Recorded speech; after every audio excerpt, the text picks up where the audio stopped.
Yeah. See, you and I, but can you get it? Huh? This is as far as I got. Yeah.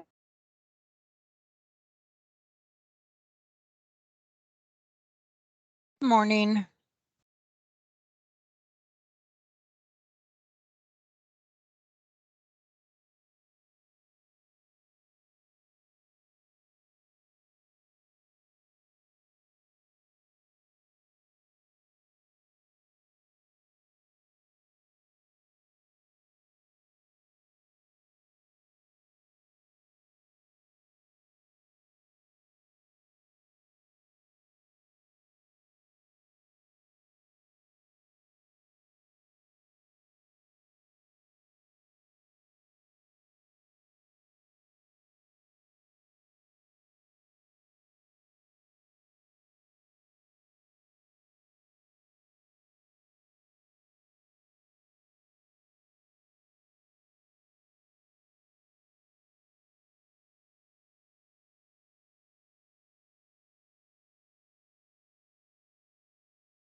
Good morning. Good morning.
Hi, Sherilyn. It's nice to put a face to the name.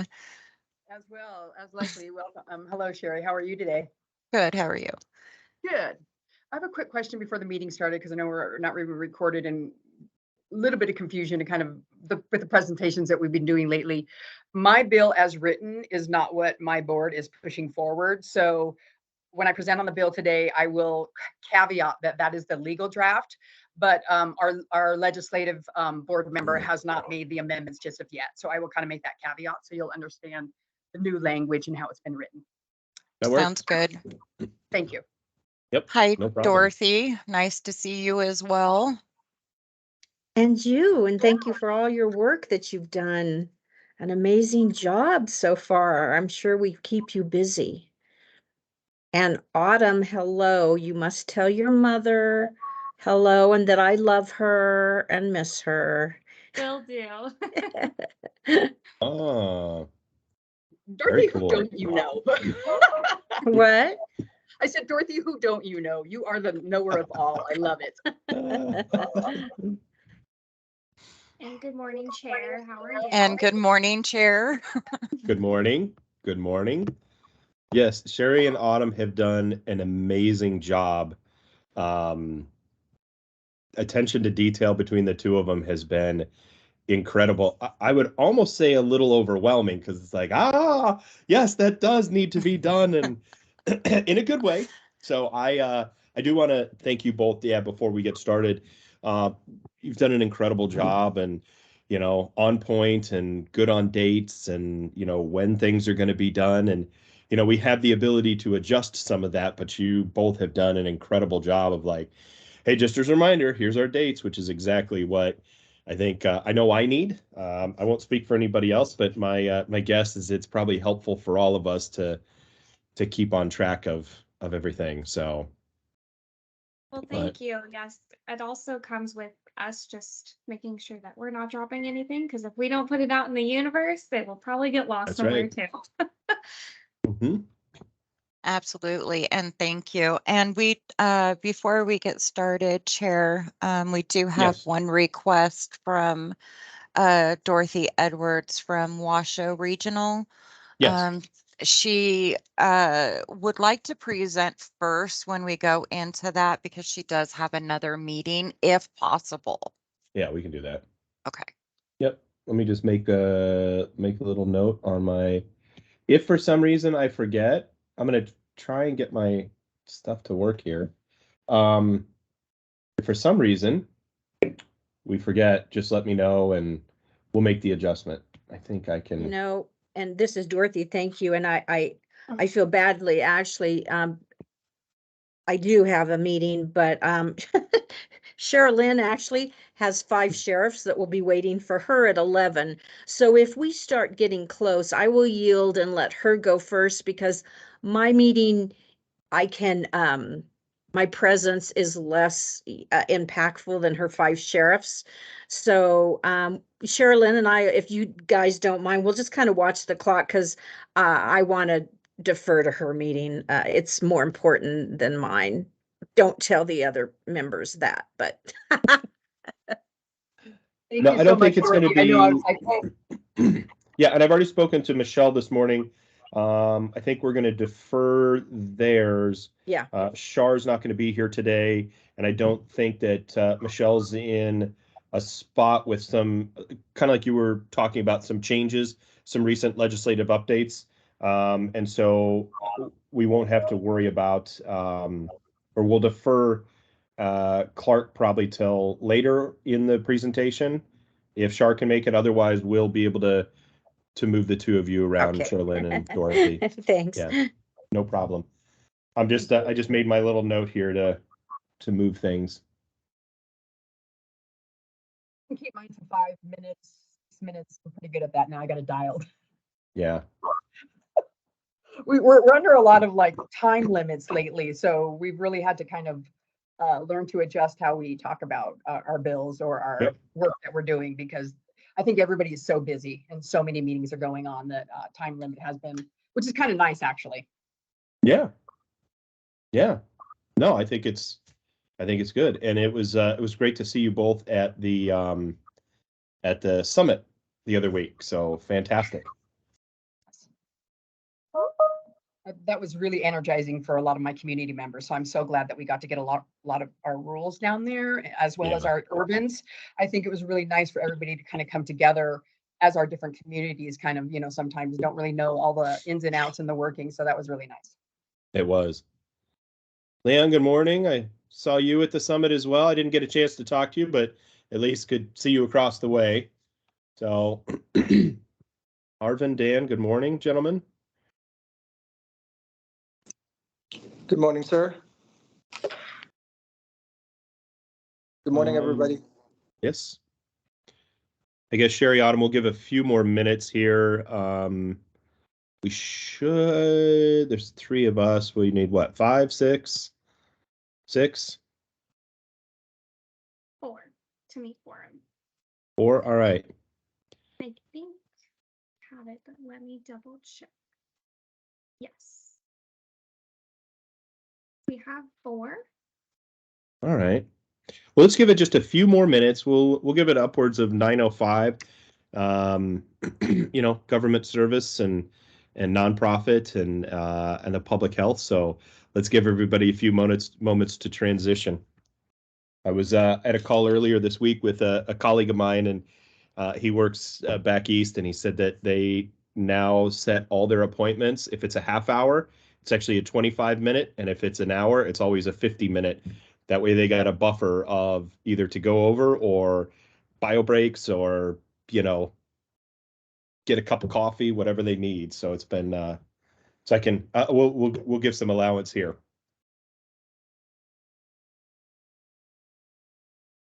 Good morning to Chair and to the rest of the commissioners. I apologize for missing the last meeting. I was driving and I thought I could do it while driving to Laughlin, but failed, obviously. So I just want to, apologize for that. I confirmed that I'll be there, but didn't work out the way I wanted it.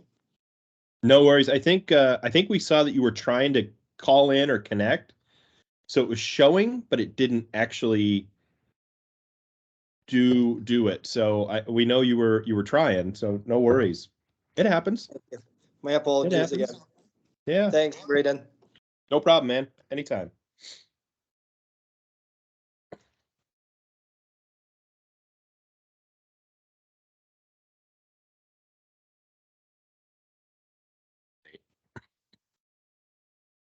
Let's see here.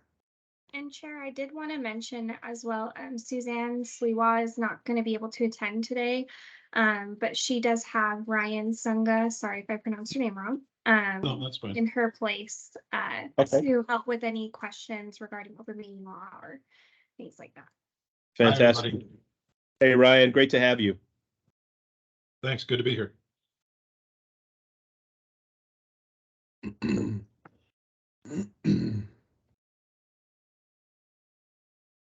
Dr. Jerome, good morning, sir.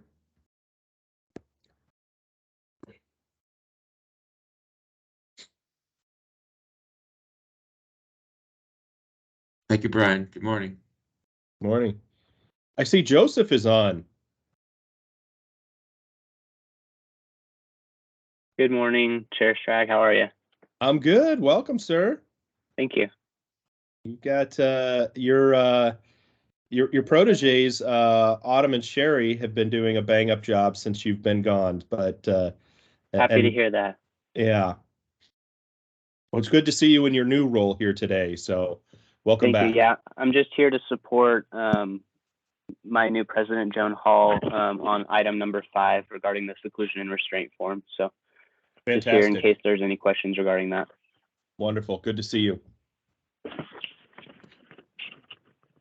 All right. Sherry, Autumn, we're looking like we have quorum. All right.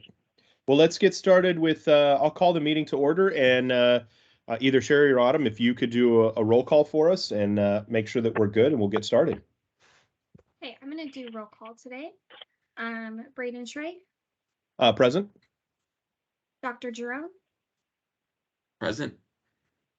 Jasmine Cooper, Present. Dan Ficalora, Good morning, President. Lisa Ruiz-Lee, Natasha Mosby, Dr. Durette, and Arvin Operario. Good morning, President. And we do have quorum. Thank you very much. Fantastic. Before we get started, real quick, just want to say happy Thursday and February to everyone. I want to thank everyone who were able to make it to the summit down here in Las Vegas. I think as some of the comments as we were just getting started mentioned, it really was an energizing opportunity, I think, for everyone. There was a lot that I learned, and listening to the comments from people, there was a lot that everyone else learned. Just one comment I want to make, and it was something I shared in my closing remarks at the summit, was, let's continue to break down silos, repair relationships, and work towards, those collaborative efforts. And I think that's where we're going to be able to do our best. So with that, we'll start with public comment. Just a reminder that because there's no physical location of this meeting, public testimony under this agenda may be presented by phone or written comment because of the time considerations. Each caller offering testimony during this period for public comment will be limited to no more than 2 minutes. To provide public testimony by telephone, you'll have an opportunity beginning at 9 a.m. this morning, which we're here at now, February 9th, 2013. Members of the public may also request comments be added to the minutes to this meeting by submitting them in writing, either in addition to testifying or in lieu of testifying. Written comments may be submitted electronically before, during, or after this meeting to Autumn at a.blattman@health.nv.gov. It's in the publicly posted announcement. So if you need that again, you can look there. And Autumn, if you want to put that in the public, in the chat box for anybody that wants it, please do so now.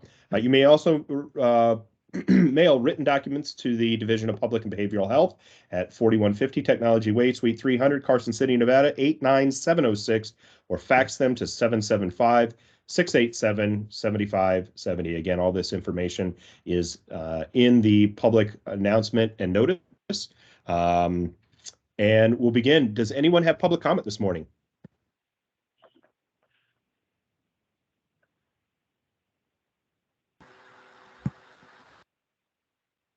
All right. Seeing and hearing none, we'll close out agenda item number 2 and move to number 3 for possible action, approval of the meeting notes from November 17th, 2012.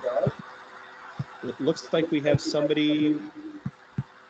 If you're not speaking, if you could put yourself on mute. Looks like we're getting some feedback somewhere. Okay, wonderful. Thank you. So possible action for approval of a approval of meeting minutes from November 17th, 2022. Does anyone on the commission have any comments or adjustments that need to be made to the November 17th meeting minutes? Nope. All right. Seeing and hearing none, does anybody want to make a motion for approval? This is Commissioner Cooper. I move to approve the minutes as written. Anyone want a second? Commissioner Operario, second. All in favor of the meetings as submitted, say aye. Aye. Aye. Any nays? Any abstentions? All right. The meetings are approved as submitted.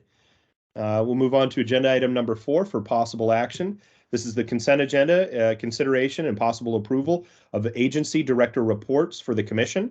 And we'll start with, we'll just go down the list this morning. Northern Nevada Adult Mental Health Services.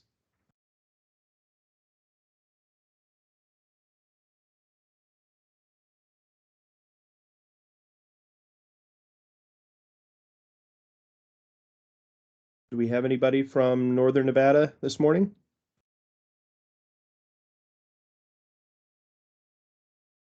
Fair, let me check in with staff and see where they're at. Okay. Well, we'll hold off on that. Maybe we'll go to Southern Adult then, Mental Health Services, if there's anybody here from Southern Adult that would like to jump on. Hi, good morning. This is Ellen Richardson Adams. How are you all? Wonderful. So as you can see from the report, our census for caseloads continue to slowly increase. We are seeing a consistent increase in possible overage with our assistant outpatient treatment program. In our rural clinics, we're also seeing an increase of caseload in both youth and adults. So from those are the main highlights. The vacancies continue to be consistent, right? Hire some, lose some, and so that continue revolving door. But happy to answer any questions if there are any. Good morning, Ellen. This is Chair Schrag for the record. How are we looking in terms of stability? I know we lose some and gain some, and that's I think that's just public service and the industry, unfortunately, as it is. But how are we looking in terms of stability, in terms of like, you know, a net zero, if you will? Hi, Ellen Richardson Adams for the record. I think that there's different challenges and successes based on where the location is. So to be more specific, we have our inpatient civil hospital, and then we have our forensic hospital, and then we have our outpatient services. And so we each have our own unique set of circumstances, pros and cons on both ends. Forensic specialists tend to be, because they're we go through the post component, that's a little bit more time consuming. nursing across the board continues to be a challenge. I've had some successes on the outpatient end of hiring individuals through the contract side and them showing interest, then of coming through the state side. So they kind of get a taste of the agency, see what it is that we provide. And so they're like, hey, can I apply? And I'm like, absolutely. And so that's not probably answering your question entirely, but I hope it lends some more information. How we're going to get to net zero, I don't have the answer to that at this moment. You're on mute, sir. Sorry. Thank you. I'm trying to take my own advice and stay there. So that's good to know. Dr. Giron, I see you have your hand up. And thank you, Dr. Giron, for the record. Helen, on the wait list under urban medication clinics, does that mean, what does that mean, the wait list? Does that mean there are 203 people not getting their meds? What does that mean? Hi, this is Ellen. Thank you for the question. So the way that particular waiting list works, it's individuals who are discharging from the hospital and are waiting to come for their follow-up appointment that's scheduled. If they don't show, they stay on the wait list for up to 120 days. So we will keep them open for services during that time. While it looks like a waiting list of people not getting access to services, it's people who are waiting to access their appointments that have been scheduled. Thank you. That sounded like a big sigh of relief, so that's good. Kind of worried there. Yeah, it does provide some clarity. Any other commissioners? Any questions for Ellen? It looks Fantastic. like Brian Burris joined for NAM, so just a little Okay. Thank you guys very much. You're welcome. Thank you. Brian, I see that you're on. I will we'll go back to Northern Nevada and we'll give the floor to you, sir. Thank you. Good morning. For the record, Brian Burris, outpatient manager for Northern Nevada Adult Mental Health Services. Normally I hop on and quietly listen to what's going on with all the agencies, and so caught a little off guard. I apologize. Julie texted me. She's caught up in another meeting this morning she can't get out of. So she asked me to give you the update, and I was just scanning the agenda for what she submitted. Bottom line is we're expanding slowly but surely. Outpatient services, certainly our med clinic has grown 30% in the last about 4 months. And then there's a trickle over effect into outpatient services, service coordination. Hiring's been an issue. We did hire 2 counselors last quarter. They're both interns, but working towards licensure. So some of the structure around them, they can start up some groups with the supervision. And we're interviewing for a management position next week. So I'm kind of excited because we're over 50% vacancies across the board. And if you see what Julie submitted, the list of vacancies and difficulties filling is a little frustrating. But we're doing our best. We've had some good meetings with community partners, including the CARES campus here in Washoe County. It's the homeless shelter, along with other direct service providers, to get the word out that the safety net's still here. We're looking at quality and providing services, and frankly figuring out exactly what the safety net looks like these days. So many other options in the community. With inpatient, I know that their numbers have been going up. I think last I was told it was around 20. I see Julie just hopped on, who's more familiar with the inpatient updates. And then we're just added a couple of staff to the teams for AOT, the specialty board service coordination. There seems to be some demand there, so those are both growing as well. So I can think of outpatient questions, or I'll kick it over to Julie for more specifically inpatient or other agency updates. Julie, if you want to jump in, I do have a question, but I think I'll wait till we're done. I think it's kind of a general question to the two of you, but also maybe a thought suggestion for some of the staffing. It just kind of occurred to me as I was looking at your list. But Julie, if you want to go ahead, I would appreciate that. Thank you. And again, I apologize for being late. So inpatient, our census has gone up. I think part of that is we're admitting people faster, so they're not getting dismissed from the hospital before they're getting treated. And we have had some success in hiring some staff, so that has been helpful. We are working on a diversion program for inpatient and outpatient, and those have been our main focuses right now. Okay. Welcome any questions. Any questions for Julie or Brian before I jump into mine? Commissioner Ficalora, for the record, I'm looking at the outpatient counseling program that has a caseload of 0 and a wait list of 21. What is happening there? So we had, oh, sorry, Brian, did you want to answer or do you want me?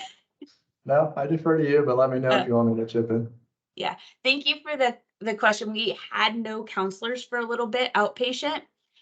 So we were putting people on the wait list, and we have now since hired 2 outpatient counselors and are working on getting people assessed and into counseling that were off of that wait list. Thank you. Great.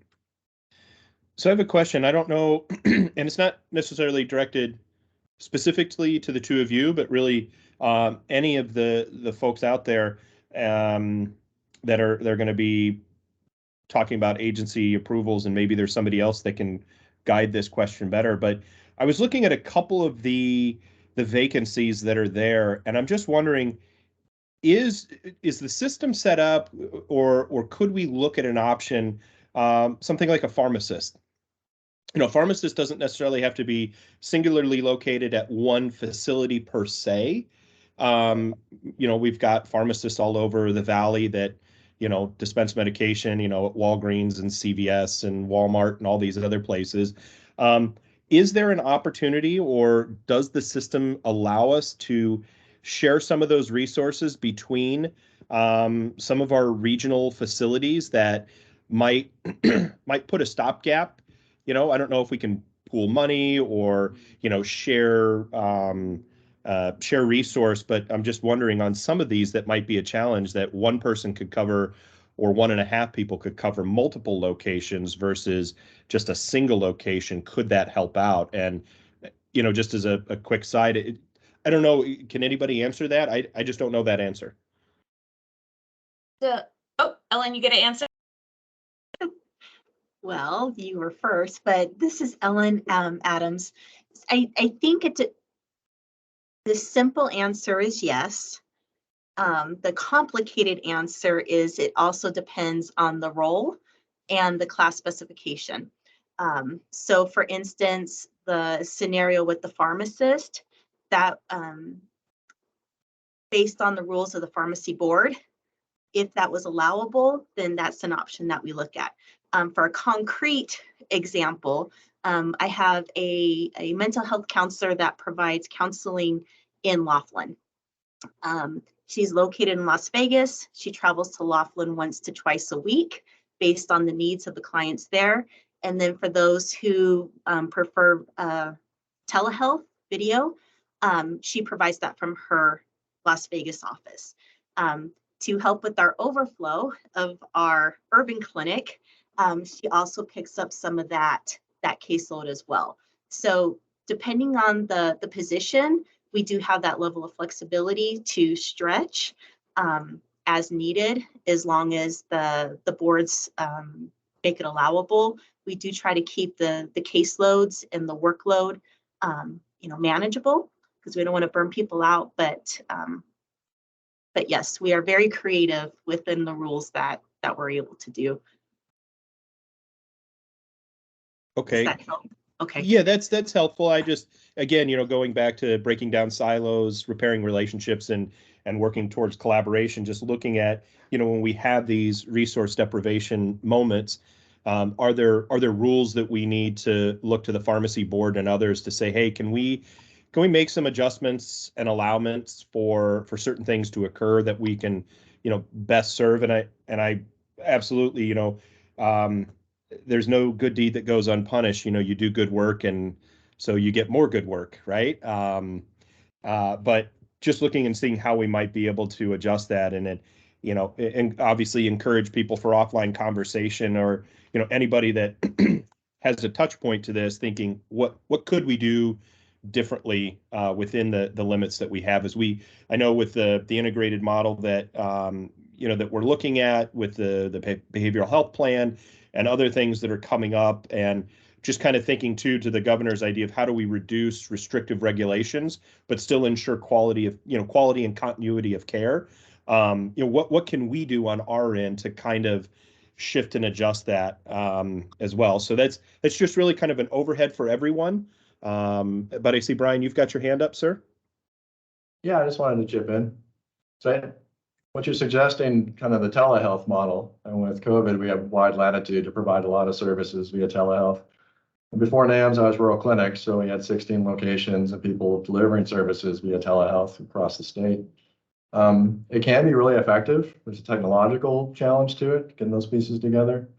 And there's a reimbursable issue of people have to be enrolled with different insurances and then registered in the location where they can deliver the service. But so getting through those challenges, it's very doable. And I think we're all kind of watching the government, the feds, what's going to happen as we pass through the COVID crisis and all the exemptions they gave us to bill for things. And once we get some dust settling, I think it's worth looking at of more telehealth and maybe some cross support as far as the professionals are concerned, because there is such a shortage. And I see it not just stopgap, I see it as long term. This would be more of a 5 to 10 year kind of an implementation, not as a stopgap. Yeah, and it may be my my ignorance to it, but thinking about a pharmacist, you've got all sorts of doctors that call Walgreens. How could we look at some of that private sector model and apply it to what we're doing here? So yeah, I'm encouraged by that, and just would suggest that we continue to push that. You're looking at these adjusting and shifting paradigms of how we need to get stuff done with resource allocation the way they are. And instead of saying, well, we're resource deprived, well, okay, what can we do to not just fill that gap? But Brian, I like your idea of what's our 5 to 10 year plan? How do we create longevity and sustainability within this, and looking at those regulations? What do we need to shift and adjust, and who needs to make those decisions? Legislatures, the feds, what variances can we apply for that allow us to take some of those? I mean, I had other things that I circled. I was just looking at for NAMS, admin assistant, that could be very much more specific. Obviously job description is going to have a requirement. Lab technician, if there's labs where we can send things to, versus being required at the hospital. Just again, it sounds like you guys are already doing it, but I would just encourage us to continue to look at some of these things that don't have to be specific to a facility, but more to the system, and how could we adjust the system to better meet the individual needs and work within it. So, Commissioner Operario? Commissioner Operario for the record. Since you brought up that topic, Chair, there was actually, I'm not sure, this is actually a question directed to the commission itself. Has there been any requests from our commission to support the nurse compact licensure? So this is one of those things that innovative enough and say, for Nevada to be part of the compact, wherein nurses could, basically work here carrying their license from another state rather than going through all that bureaucratic,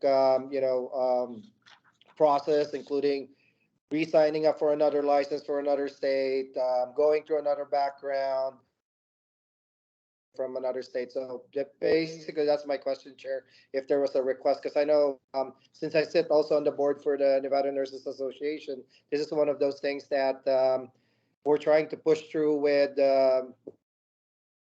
Legislature, obviously, to be, for Nevada to be part of the compact, as we call it.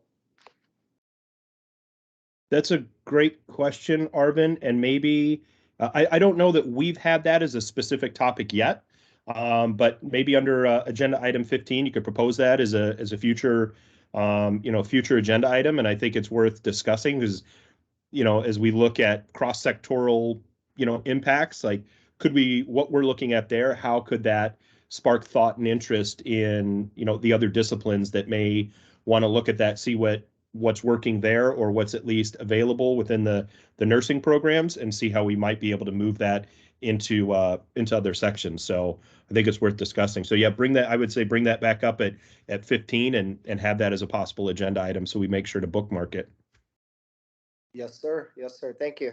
Thank you, Cool. Chair. All right.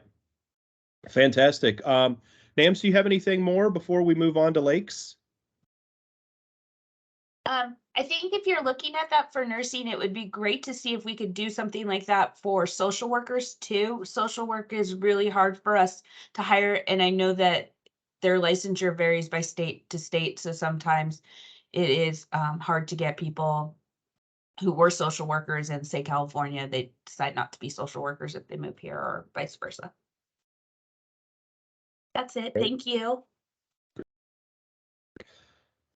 All right, we'll move on to Lakes Crossing. Good morning. Morning, Drew. So I'll go ahead and get started with forensics. So the program highlights, forensic services continue to be an ongoing need across the counties of the state. We have experienced an increase in referrals for outpatient restoration as well as inpatient.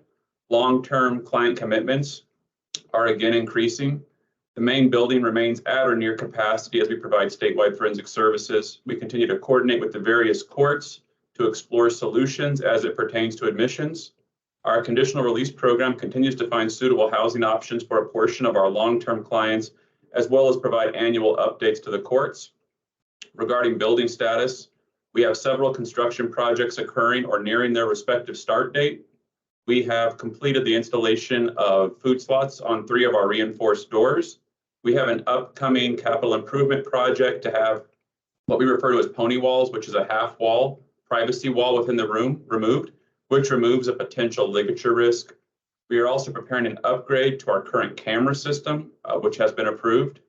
Our annex unit is currently undergoing an ADA project where they're going to be doing some new installations of bathroom stalls to be compliant with ADA. This has resulted in half of our annex currently being closed off, which of course reduces our capacity and available bed space.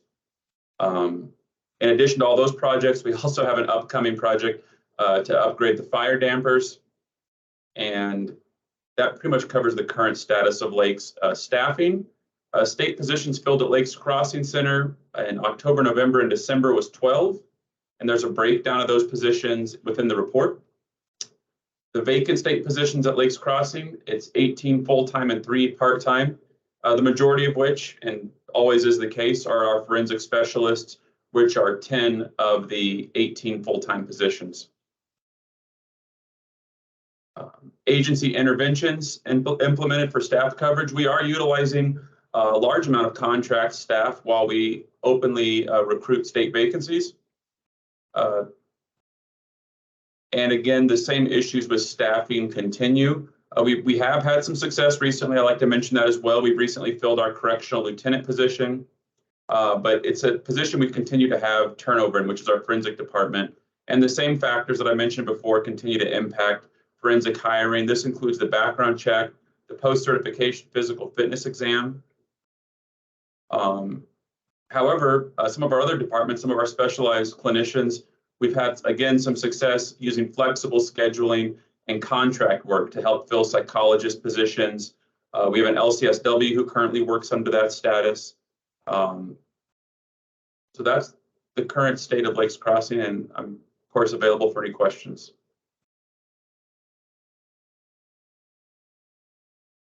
Drew, you know, I think I may have brought this up once before, but if I haven't, I apologize if I have. It may be worth repeating just as a thought.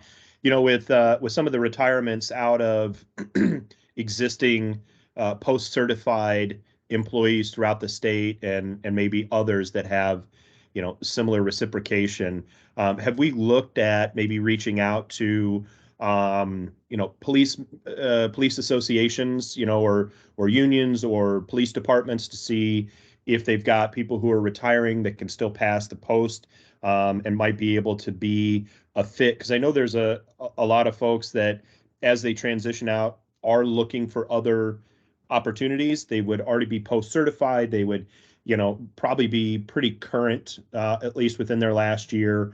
They, in many cases, would still be able to pass the physical fitness tests and things like that. But just has that been a consideration or thought?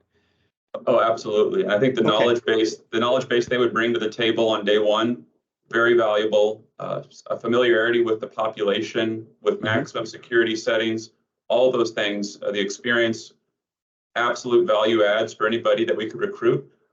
We have explored in the past and have gone as far as the interview process. Again, having somebody function in a contract state within the limitations of the forensic position, there are some logistics involved with what they would be able to do. But we have spoken with former COs. I'm also reaching out to our contract service Reliable to see if there's anybody in any part of Reliable who sort of has that type of background that might be interested in employment here.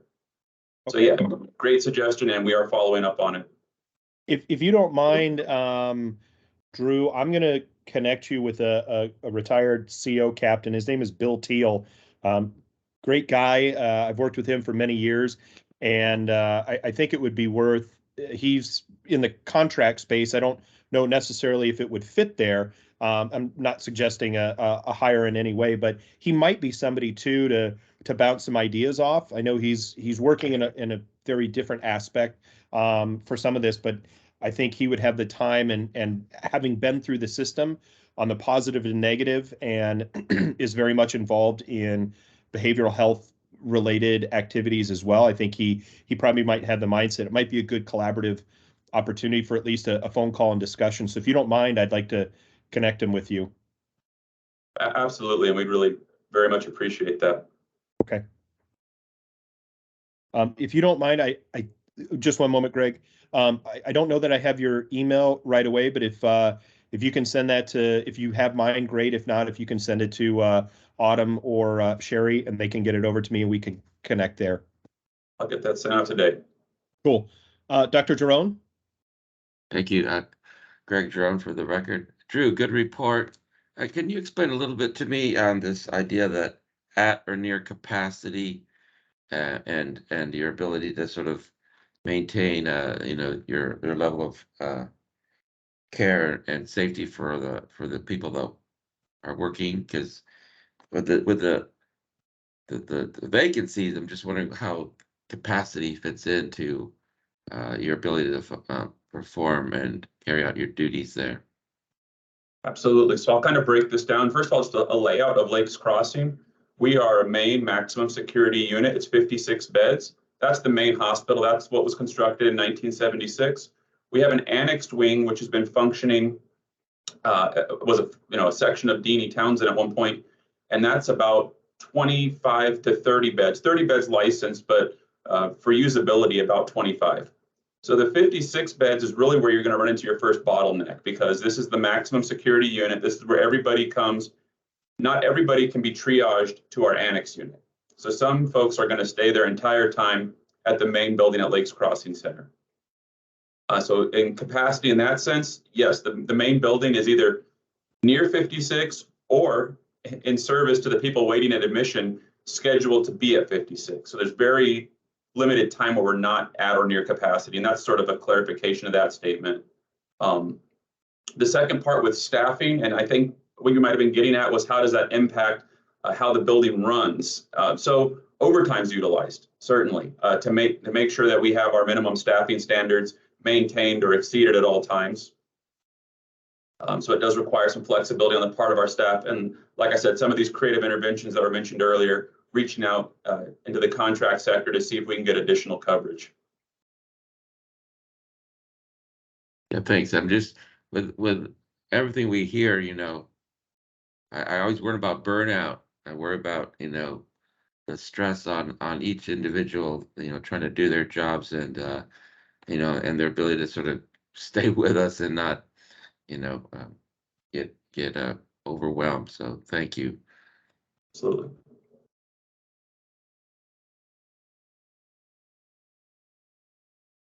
Anyone else have any questions for Drew this morning?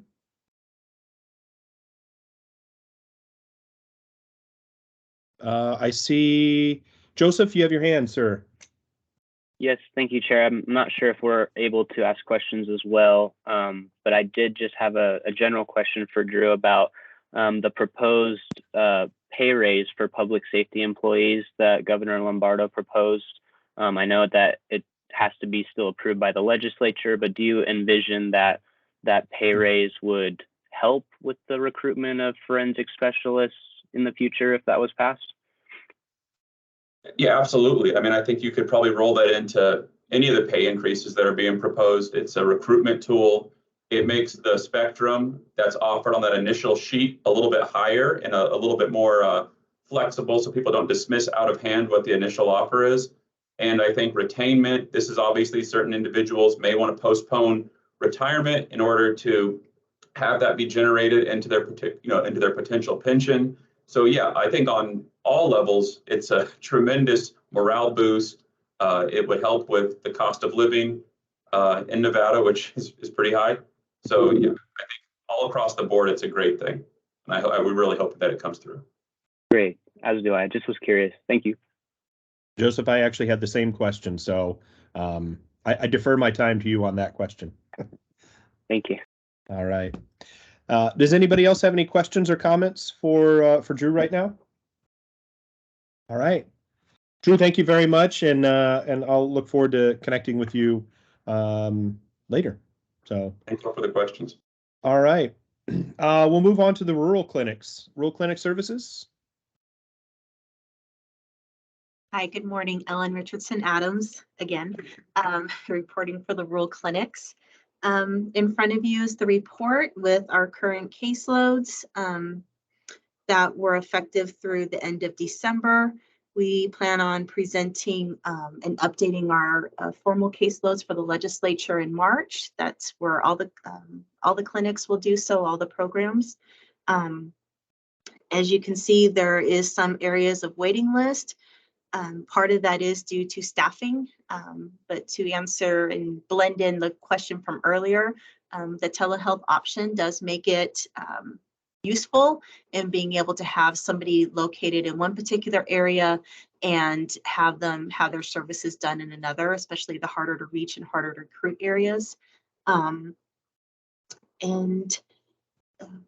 Again, with the hiring, we have tried to do some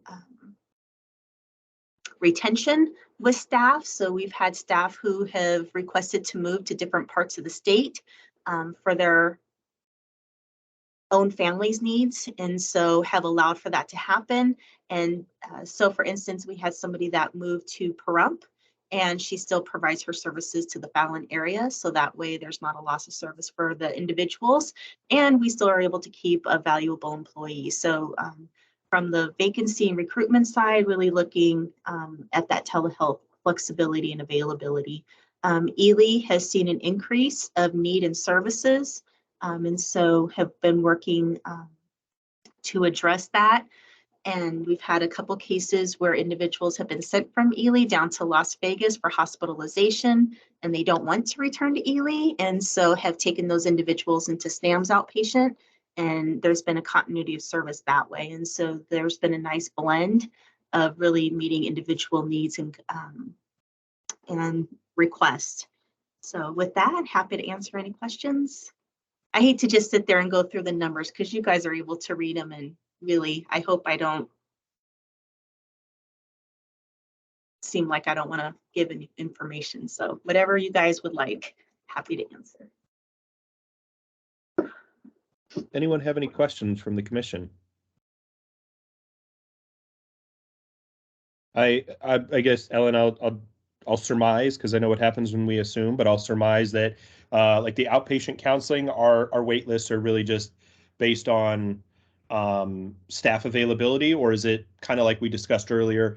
Hey, they're there, but maybe they've missed appointments, and so they're on the wait list, or is it maybe a combination of the two? That was a great assumption. That one is for counseling is a combination. So it's individuals who've been scheduled and either are waiting for their first appointment or haven't shown for their appointment. And so we're keeping them open and making outreach efforts to get them engaged into services. For some particular ones, though, it is a staffing component. So that one is a combination answer. What is for not for those maybe who have missed their appointment, but do you have a sense of the wait time between referral schedule waiting for that very first appointment? Is it a significant time, or how are we looking on that? For counseling, it's there's interim services. So we've built in an interim piece, so that way there's a bridge component. And so those start immediately until they're linked to a permanent person. So there's not a per se wait time. To get to that permanent person, it could be 5 days or 2 weeks. Oh, that's pretty reasonable. So all right. Do really try to be, creative in that way, because we know people want help, and the longer they wait, then the less likely they're to engage. So absolutely. Commissioner Operario, I see your hands up, sir. Commissioner Operario, for the record, question for Ellen. I could see on the medication clinic, I know you have a massive caseload there. I could see that, and a wait list. Are we talking about one clinic that providing services, or different clinics across, like the different rural clinics has their own? If you could kind of explain that, explore that, help us understand what the wait list is, because I could see that there's a massive caseload as it is. Sure, thank you for the question. So this particular report represents 16 of the rural clinics across the state. That does not include Mesquite and Laughlin. Mesquite and Laughlin are on the SNAMS report.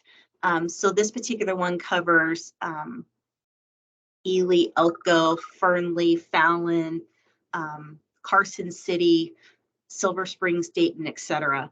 And so it is a combination of those 15, 16 clinics.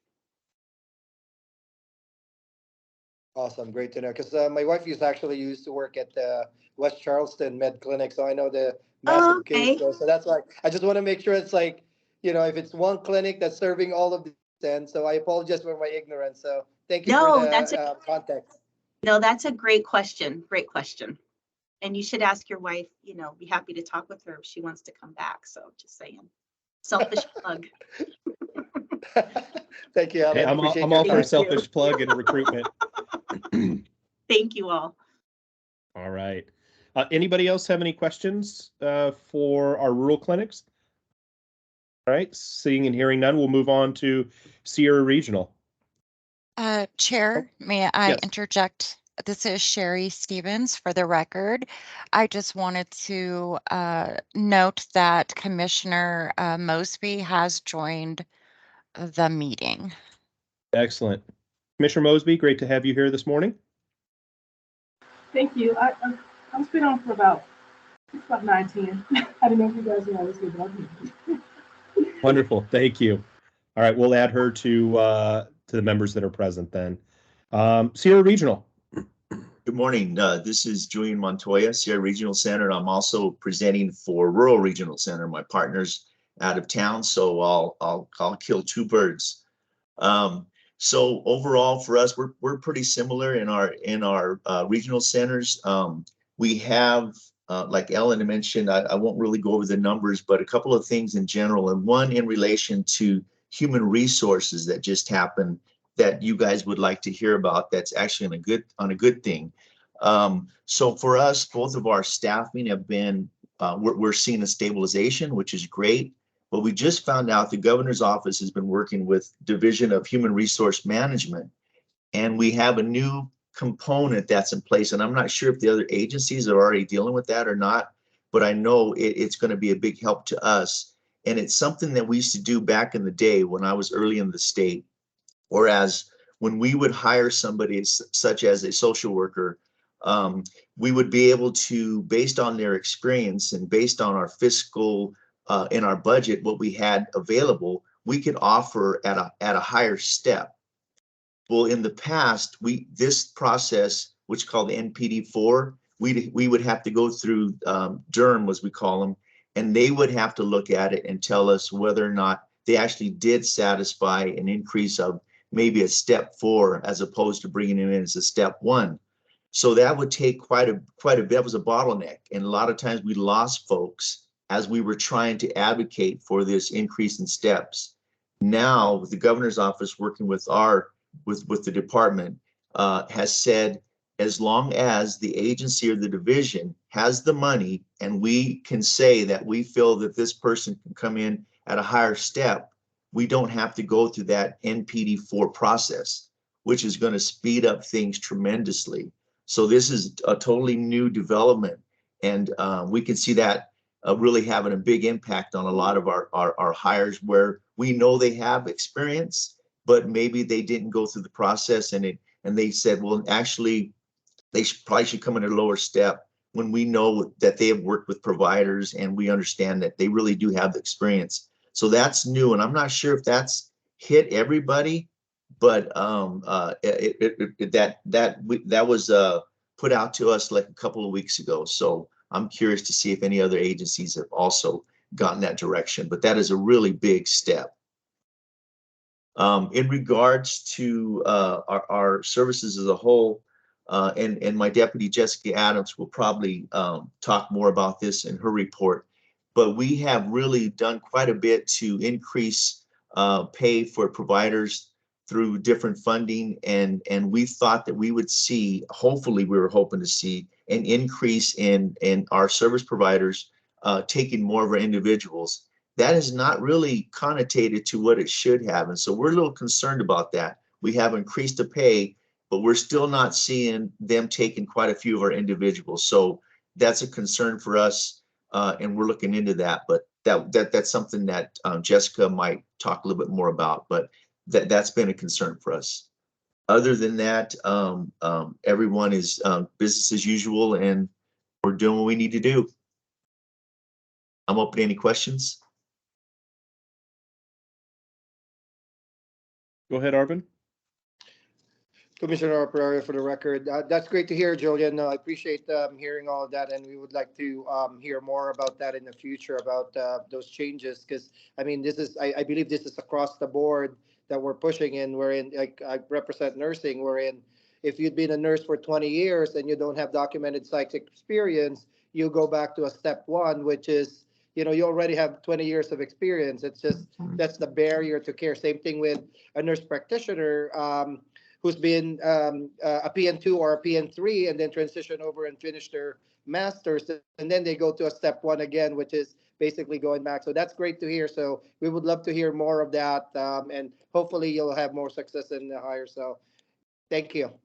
Yes, sir. Yes, we totally agree. We've seen that back and forth. And we're thinking to ourselves, well, how can they start at a step 1? You know, when we know that they have been doing certain things. So to open that up and not have to go through that process is really been encouraging. Of course, there probably could be a little backlash because some of the folks we hired at a lower step are not getting this newer thing. So we haven't dealt with that yet, but I'm sure we'll hear a little bit more about that.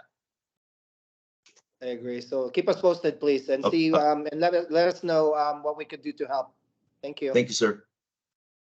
Yeah, Julian, that's promising. That's great to hear, and it'd be great to see how that's going to hit across the boards with with everything else, and see who else can benefit from that. I think that's you know, anytime we can increase continuity, quality of care, decrease some of the regulations that are prohibitive, that is frustrating. You know, and I'm thinking, any one of us in this room in our respective fields, you've got, you know, 15, 20, 30 years of experience, and, you know, I can adjust to learn the new piece that you want me to, but it doesn't negate the fact that you walk in with 20 or 30 years of experience of, exactly. You know, and who's more qualified, the person who just got out of school with, you know, a certain degree, or the person who's actually been doing it for 20 or 30 years that just needs maybe an additional certification that can be done along the way. So absolutely, I'm encouraged by that.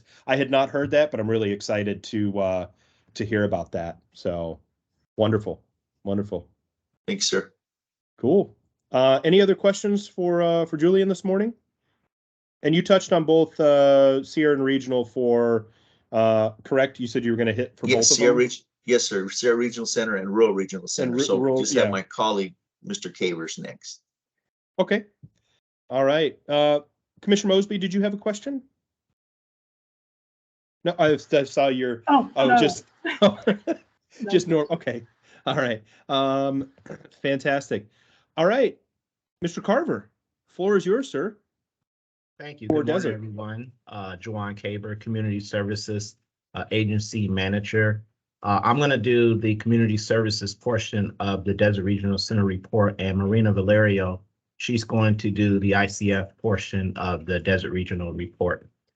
And I'm always happy Julian goes first because he actually steals a lot of information that I'm going to say, so I don't need to be redundant. But I'm going to work off of one of Julian's themes in terms of the HR process here at DRC Community Services. We, in my opinion, our programs and our human resource departments have improved working together to help with the onboarding process. I see less time between people applying versus compared to people actually starting. Right now, we have our service coordinators have typically been the positions that we've had some difficulty in filling. At the time of this report, we have 5 service coordinator vacancies. We had a team that interviewed over the past, I believe, 2 to 3 days, recruiting 4 service coordinators. So I'm hopeful within the next few weeks, we can decrease the number from 5 to hopefully 0. In addition, at the time of the report, I made a note that we were short administrative assistants, and we are still short AA staff, but we were fortunate enough to hire 2 administrative assistants. So I think we're trending in the right direction in terms of onboarding new staff. Also, typically on the report, I make a statement about us in need of bilingual Spanish-speaking staff. So if any of you know bilingual Spanish-speaking staff who would be willing and able to work at any other regional centers, especially down here in the South, we are definitely open to having people who meet those qualifications. Julian also mentioned the provider and our providers receiving supplemental payments and the data not really reflecting as much new growth there. I'm also seeing it here at Desert Regional Center, and Jessica can probably explain a little bit more.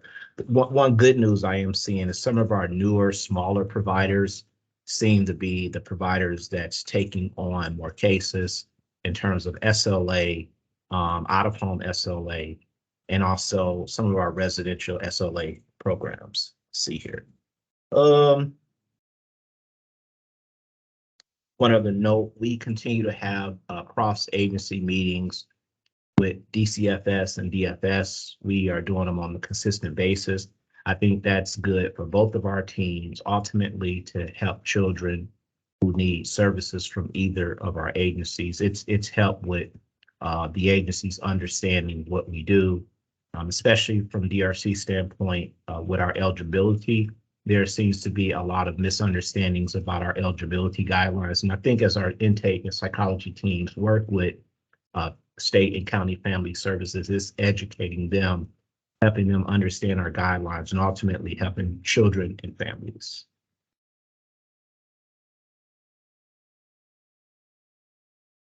For my portion, I think that's it, unless anyone has any questions. Any questions? No? All right, we'll move on to the second half of the presentation. Thank you. Hi, this is Marina Valerio, Agency Manager for Desert Regional Centers, ICF. We are struggling with our staffing. Again, it's our direct support staff positions that we have the most vacancies in. We tend to hire a few, lose a few like the other programs are doing. And that's the highest number of staff that we need are in those positions. And we're currently at a vacancy of 27. We have brought in some reliable staff, our contract staff, and we've had 5 new ones start this week. So I'm excited about that. and they're in new employee orientation. So hopefully we get them through that and into the homes successfully. We do have some interviews happening next week, and I'm really excited because we're actually doing 2 days of interviews. So we had enough applicants that we have had to add a second day of interviews. So that's good for us. Our other vacant positions, we did interviews for our quality assurance position last week, and we're in the process of our HR team making a job offer. We have a vacant rec therapist position. Those interviews are happening on Friday, and a training coordinator interview happening next week. So I'm excited that we actually have interviews and things in place. So hopefully we'll get those positions on board. As far as referrals to our ICF, we get informal referrals, but at this time we're not able to accept new people into our program due to staffing, and we also have an ADA project. One of our homes is closed right now because we're to start an ADA remodel of that home. We do have 2 folks returning. One person returned this week who's been on our enrollment and was out due to incarceration. And then we have another person returning and that we've been in communication with is transitioning from back into our program. She's also was incarcerated and spent some time at Lakes Crossing. So we're excited to have those folks back. And that's it, unless there's other questions.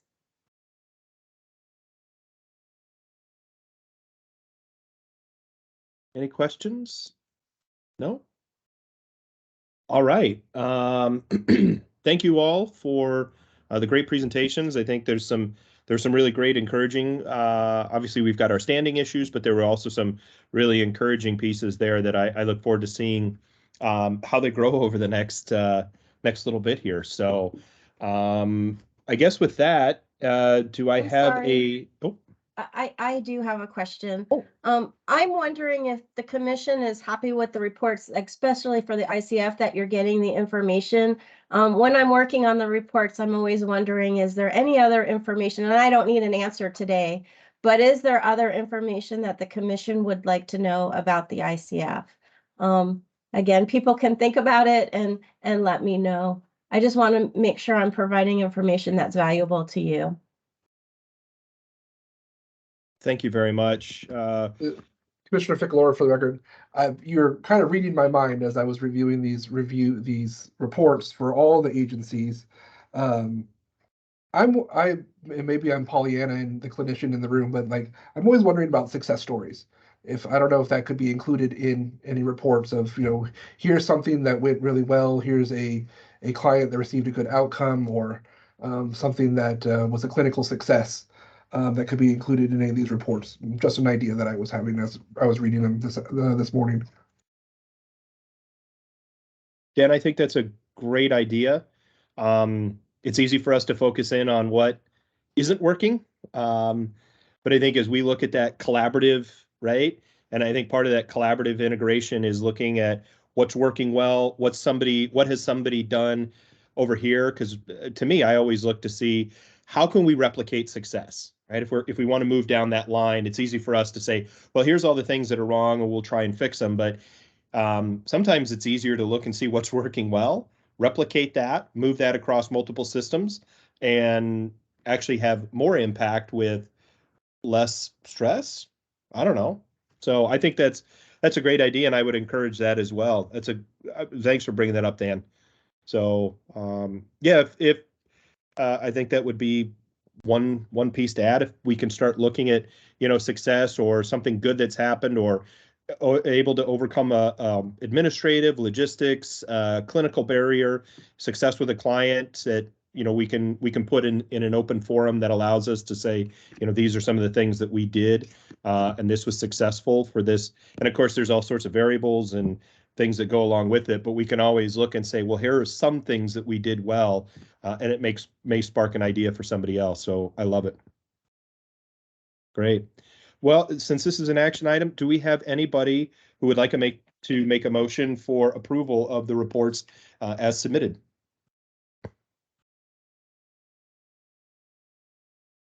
Commissioner Ficalora, for the record, I make a motion to approve the reports as submitted. Anybody with a second? Commissioner Mosby, a second. All in favor, say aye. Aye. Aye. Aye. Any nays? Any abstentions? All right. The motion is passed as submitted. We'll move on to agenda item number 5, which is also for possible action. It's the review and possible approval of standardized seclusion and restraint form, Nevada Hospital Association and Nevada Rural Hospital Partners. Marissa, are you on this morning?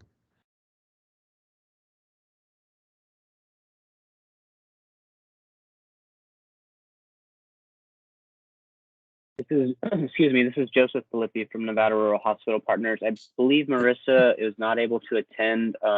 I was told that Joan Hall from our organization was going to also be able to speak to this. Not sure if Joan is on the call yet. But yes, sorry, this is Joan Hall. Sorry, I guess you couldn't hear me. Can you hear me now? Yes, we can hear you now, Joan. No, we couldn't, but now we do. Sorry, technical difficulties, you know, *6. Exactly. Sorry. Thank you, Chair and members of the committee. I'm Joan Hall, President of the Nevada Rural Hospital Partners. I know your agenda said Marissa was going to be here to present it, but she had a conflict in her schedule. But she and I worked collaboratively with our respective members on developing this standardized form that you have before you for seclusions and restraints. Our members have all had input in this, and we hope that this meets your needs and would appreciate any feedback or any suggestions. We're willing to change if you need things. One question that did come up from some of our members is, do you need a physician signature or just the physician name on the form? I believe we need the physician's signature. This is Braden Schrag for the record. I do believe we need that physician's signature because it denotes not just who was aware of it, but that they reviewed it, that they signed off, that the medical response was, was appropriate within guidelines and so forth. Any other commissioners with a thought on that? I would agree. Commissioner, Dan, go for it. Is that you? I would agree with what Chair Schrag was commenting, that a signature would be preferable. Yep, I totally agree to that. So the justification for the physician is actually him being there and signing off after doing a clinical assessment across the board. So and that's where the signature comes into play. So thank you. Well, we'd be happy to add that above the physician name. We do have that on our order forms, but didn't know if on the reporting form you required that, but we can easily add that. Are there any other suggestions or anything, or does this form meet your needs? Dr. Giron? Commissioner Giron for the record. Joan, yes, signature is very important. That way we know someone sees it and signs it and approves it. Also, is there anything on the, what happened? We're always worried about what happened. Yeah, we want to know they did everything right. We want to know the follow-up. Like, was there effect? Was there change? Was there did this improve their treatment plan and so on? Did anybody get hurt? Just make sure, this the seclusion restraint form covers, any of these ideas that, yes, we followed protocol and things were done well. And then did we get the outcome we wanted, or did we get the response that said that the client was safe and the staff was safe? If we could add that as well, we will do that. Commissioner Ficalora, for the record, I might be getting a little ahead of agenda because for our closed session later, but I've seen this form already in use in some of the ones I reviewed this time. And some of the questions that I had were where it says clinician's assessment justifying the use of seclusion or restraint is often something very vague, like harm to self or others. And it doesn't really detail what happened, what was the behavior that we were responding to. And then something that's missing that was in a previous version of the form or forms that other organizations use is what is the plan? What is the going forward, how are we going to avoid these types of things from happening in the future? What's the change to the treatment protocol to avoid any kind of further seclusions or restraints? Yeah, this is Chair Okay, Schrag. appreciate that. Yeah, Joan, this is Chair Schrag for the record as well. Yeah, anytime when I look at these forms, whether it's for the adult side or the child side, the big question for me is, just as Commissioner Ficalora just mentioned, is, what happened, what led to it, and being specific. And I think when we drive ourselves towards specificity of, what were the very specific actions that required a response from the treatment team to have a seclusion or restraint, I think it helps the individuals grow. It creates better articulation. And the question I have is, when you look at these, you look and say, well, was that necessary? Or what was that reasonable and authorized? Because necessity can be, I think, is a little ambiguous and vague at times. We can go, well, was that necessary? And we can always what if. But was it reasonable and necessary based on, or was it reasonable and authorized based on the circumstances we had in front of us? And so is it in the proportionality of what we're doing? So that would be, I would say, let's tweak this a little more based on some of these recommendations, and make sure. And I know that Dr. Durette, I don't believe, was able to make it today, but I'm sure she might have some additional thoughts on this as well. And not to revisit too much the signature, but a big concern for me is if we had to use a chemical restraint, knowing that the physician, the physical restraint, you might be able to articulate enough to say that a physician may not necessarily need that, but if we just standardize the practice that whether it's physical, mechanical, chemical, that chemical restraint, I really want to know that a physician has had some great oversight on that, because we're talking about a pretty invasive activity. And did the right people oversee? Was there, did we do too much? And I think, to Commissioner Ficalora's point as well, anytime we as those who are reviewing these reports can look and see where is there room for growth, where is there room for approval, for continuation of activity. This is a good practice, but being able to identify, and of course, devil's always in the details of what that's going to look like. But those are just little things that I think of when I look at these reports. So this is Joan Hall. Thank you for those comments.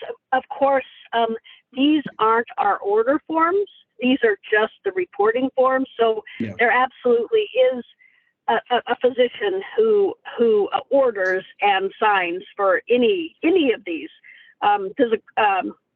restraints or chemical or mechanical. So I just want you to know that. But we can easily add the signature to this page. Yeah. I do like I like having the continuity and consistency in a standardized form, because I think that helps across the various facilities. It improves, I think, continuity and consistency of care, because now we're all looking at kind of the same things. And if we're making adjustments, they can be across a system, and as either in staff or situations move from region to region or system to system, or specific location to location, we're I think improving the overall care by having a standard that everybody goes to and reports to. And now we also have common language between everybody, and we don't get ourselves confused about, well, what does it mean in one facility to another? Who's doing what? How is it being reported?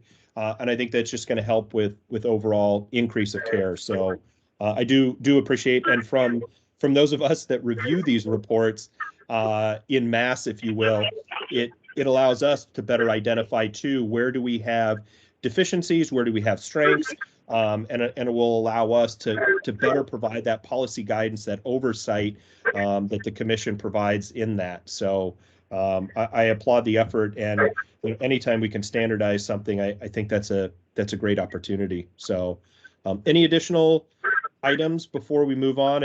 Obviously, we've got some adjustments to make, so we're not going to be in a position to approve it at now. I think Joan, I think you and the team have done a great job putting this down into something that's very consumable, but I think we'll hold off right now and we'll revisit this for the next one once we get some of those final adjustments made. Any other commissioners have any thoughts, suggestions, recommendations at this time? All right. Okay, then we will close that item out and move on to agenda item number. Or Joan, do you have any more comments before you go? Okay, then we'll move on to agenda item number 6. This is an informational item for the regional behavioral health policy boards. It's an update on current bill drafts and/or their annual report information. And I believe we're really focusing on bill drafts right now because of our timing. I believe we're going to hold Clark for potentially another meeting. I know there's been some updates, and Shar is unfortunately unable to join us today, but I believe Michelle Bennett might be on the call. Michelle, can you confirm that right now we're going to be holding Clark until there's a few adjustments that can be made? Yes, good morning. My name is Michelle Bennett. I'm the Clark Regional Behavioral Health Coordinator. And unfortunately, I was notified late last night that the chair for our board, Shar Frost, who traditionally does these presentations, was unable to present, and I would need a little bit more time to prepare. However, we would like to ask the commission to consider supporting SB 68 based on the attachments provided to you in the electronic binder. For clarification, SB 68 increases, it's an increase to real property tax transfer to help with supportive housing. Shar Frost's contact information is at the bottom of the attachment labeled summary, and she'll be able to answer any emails or questions. And of course, we'll be able to come back and present if you would like us to at a later time. All right, thank you very much. Yeah, I think it'd be good to take a look at that, especially when we've got something with a fiscal note attached that could be pretty significant. It's always going to be a big question, especially in the legislature, of where are those dollars coming from? How are we adjusting? And I think Shar will be in a better position to answer some of those questions. So we'll move on to, I think we're in good timing for the rest of the boards to be able to provide before they need to be somewhere else. So with that, we'll move on to Washoe and Dorothy. Good morning. Sherry and Autumn, are you putting the PowerPoint? I know you had it remediated. Are you putting the PowerPoint for me or not? This is Autumn Blattman for the record. Yes, I can pull it up for you. Okay. I had mine, but I know that you were working hard on it. I can drive if you want, though. Give me 1 second and let me just pull it up on another presentation. Don't start my timing now. Do you need me to pull it up, Autumn? Which behavioral health policy board are we on? Washoe. Washoe. Okay. Nope, I got it.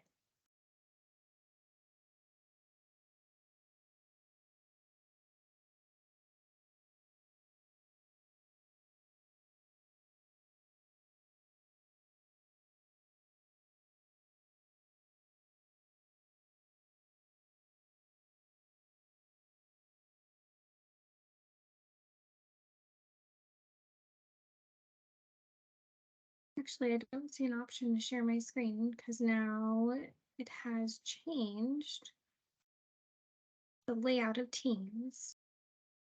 You want me to see if I can share mine? It's the same slideshow you have. Let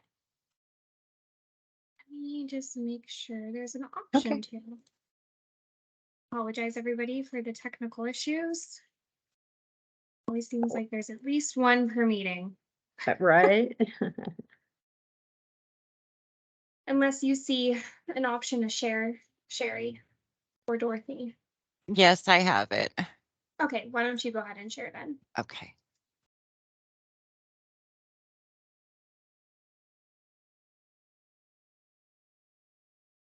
There it is. Now, Sherry, you want me to just say next slide? Yeah, go ahead and just let me know when you're ready. Okay.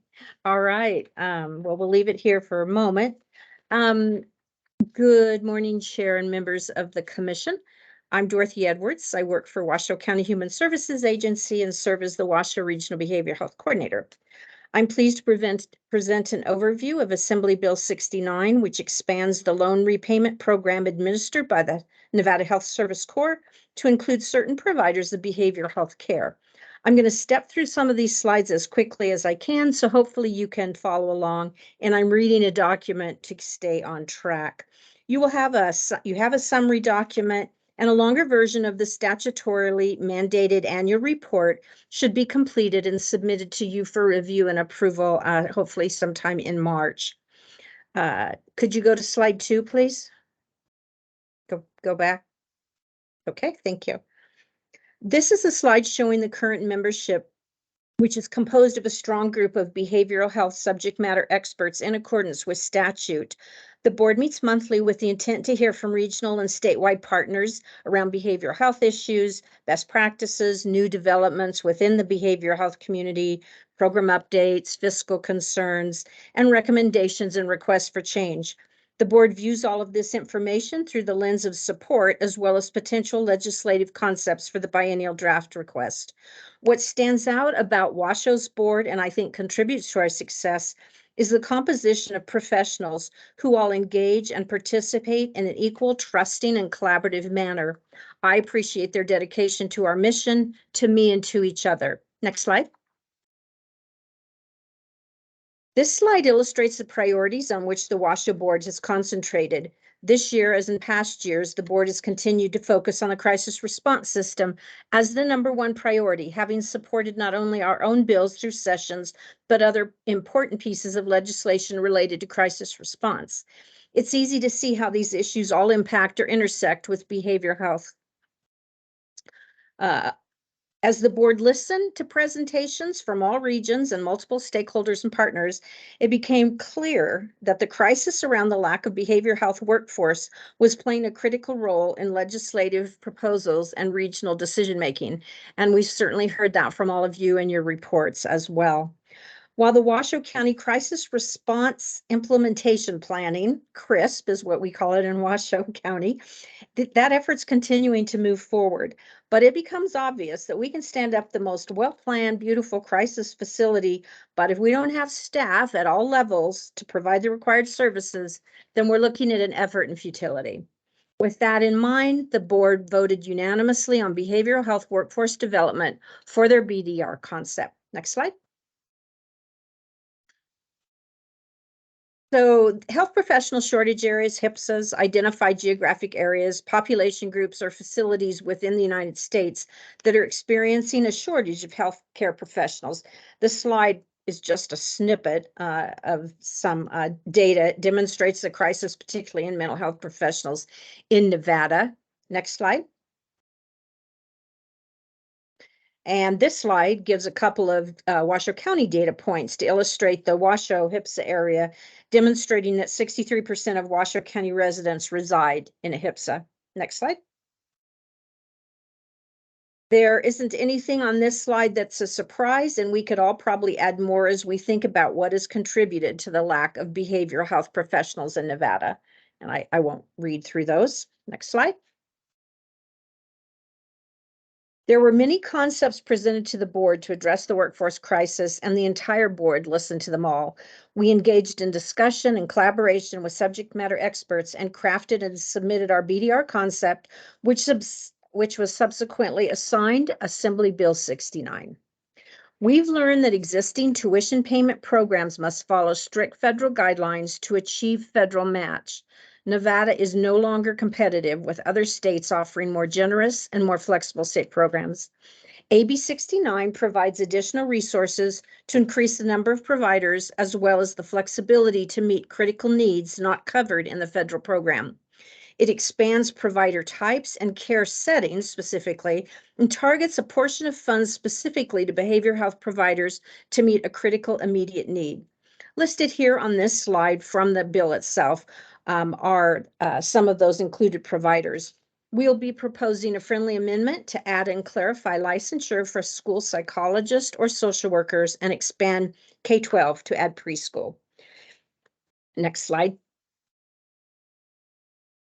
I won't read through all of these, but this provides the eligibility and the commitment criteria, and it addresses the settings, faculty, pre-K-12, and payment criteria. Next slide. So it'd be nice not to have a fiscal note, but to accomplish this legislation, we sought out again our subject matter experts to determine the amount to request that would significantly move the dial on increasing our cadre of professionals and still stand a reasonable chance of passage. This bill assumes an appropriation from the State General Fund to the Office of Finance and the Office of the Governor for allocation to the Nevada Health Service Corps of $1.5 million. It is understood that the provision of up to $50,000 for a 2-year commitment will yield 30 additional behavioral health professionals. So we just to reiterate, there'll be likely a process developed to prioritize how this rolls out, but the available funding only allows for the support of 30 individuals, and it's important to know this is a one-shot funding. So the program will cease unless the legislature decides to fund it again, but we see it as an important first step. Next slide, please. Nearing the end. This is our proposed amendment that I have already mentioned. Next step.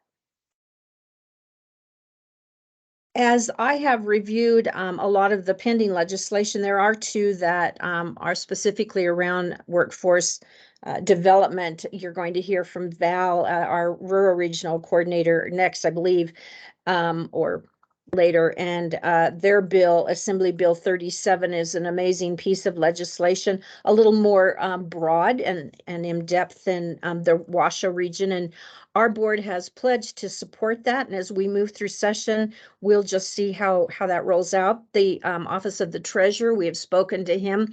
He also has a workforce bill, which is even broader, using unclaimed property funding. He will actually be presenting tomorrow at one of the hearings, and I hope to jump on and hear. But just as you know, we've spoken to him, and as we move through session, we're going to watch, because we all have a goal of having legislation pass that will make a difference and move the dial. And if it means jumping with someone else, we have to lay our egos aside sometimes to get things done. So my final statement. Oh, I do want to let you know that our bill, AB 69, is scheduled for the Assembly Education Committee, February 16th at 1:30. What's important to remember is that it'll be preceded by a presentation by Dr. Clark from the UNR Office of the Nevada Corps. And what he'll be able to do for the legislators, and I think for us as well, is to sort of talk about what the program is now, the federal and the state, and why this bill will help move the dial. So there's a lot of questions that people have. And so his presentation, our chair, Chair Ratty, asked the committee to kindly consider letting them precede our presentation. So finally, and I'm preaching to the choir here, but I have received many moving statements and comments regarding the challenge of finding a behavioral health professional to meet the needs of the community, and we'll be presenting some of those to our legislators. One of the behavioral health providers, a main one in our community, told me the behavioral health workforce shortage has had a rippling effect. The providers working in behavioral health have been unable to catch a break for the last 3 years, and clients and their family continue to wait to have access to services. We often see their symptoms worsen in the interim, and providers are stretching themselves thin to continue serving our community. This results in burnout, vicarious trauma, and even leaving the behavioral health workforce altogether. An individual seeking help told me, I need help. I've been told it's 6 months or more before someone can see me. There's nice people out there that seem to understand, but it's always the same answer. We don't have anyone available. Someone even suggested if I was that bad, I should just move out of Nevada. I just have to keep calling the crisis line when I start having those scary thoughts. I don't have time to share them all, but from law enforcement to public and private agencies and to individuals in crises themselves, the message is the same. We need help. We cannot ignore the crisis anymore, and we feel this piece of legislation is a strong first step to move the dial. I appreciate you giving me the time. I apologize, I'll be hopping off shortly, but I respect all of you and I thank all of you for what you do. Thank you very much, Dorothy. I think those comments they're so powerful and a reminder that, you know, the decisions that we make have real impact on people, right? The decisions and how we work as a system, how we work as individuals really do impact individuals' lives and can make the difference between life or death, suffering, recovery, all those different pieces. So thank you for sharing that as well. And I hope we all kind of take that to heart as we think through that. When we look at these events, when we look at what we do, we find ourselves sometimes quickly getting mired in systematic related issues and frustrations about legislation or administrative revised statutes, policies, procedures. But at the end of the day, we need to remind ourselves that real people depend on us making decisions to hopefully positively impact their lives, and just renew that as we continue through 2023. So with that being said, anybody have any questions for Dorothy before she hops off? No? All right, Dorothy. Oh, Dr. Giron, please. Greg Giron for the record. Thank you, Dorothy. Sure. Is there anything in the bill, I haven't gone through it, but is there anything in the bill that speaks to, you know, after this, after the 30, after the... No, sir. This is Dorothy Edwards for the record, and I appreciate the question. The goal and the hope, and actually this is kind of where we kind of segue with the regional bill that's, you know, hopefully going to pass as well. Our goal is to retain these 30 professionals. So we're going to support them, and they'll make this commitment. And then, of course, the goal is to retain them, and we're going to rely on AB 37 to help us do that. But no, and we will be working, though, with the Nevada Service Corps to, of course, develop processes that will entice and encourage our providers to stay. But no, we're pretty clear this is a one shot, and we'll prioritize how those providers are selected, or those professionals, with the hope that we are able to expand the population accordingly. But the honest answer, you know, is we just are going to hope that we're able to retain. So, and probably a good segue into Val's, but I think Char's next, or Sherilyn's next.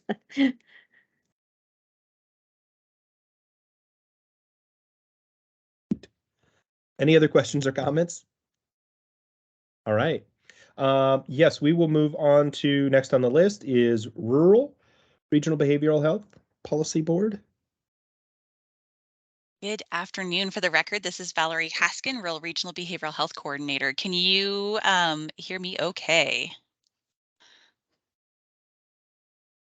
Yes? Anybody? Yes, we can hear you. Okay, Yes. perfect. Fantastic. And is my presentation up correctly? Yes. All right, perfect. Thank you so much. So again, for the record, Valerie Haskin, Rural Regional Behavioral Health Coordinator. I greatly appreciate this opportunity to present a brief overview of AB 37, the bill put forward by the Rural Regional Behavioral Health Policy Board. Again, for reference, the Rural Regional Behavioral Health Policy Board serves Elko, Eureka, Humboldt, Lander, Pershing, and White Pine counties. And Fergus Loffridge is our current chair. So without any further ado, we're going to go ahead and just jump into it because you already have a lot of background from Dorothy's presentation. She's set the stage for us beautifully. So the general concept for AB 37 came from presentations by Dr. Sarah Hunt from the University of Nevada, Las Vegas, regarding a model that was successful and was set up in Nebraska and has recently been adopted by Illinois.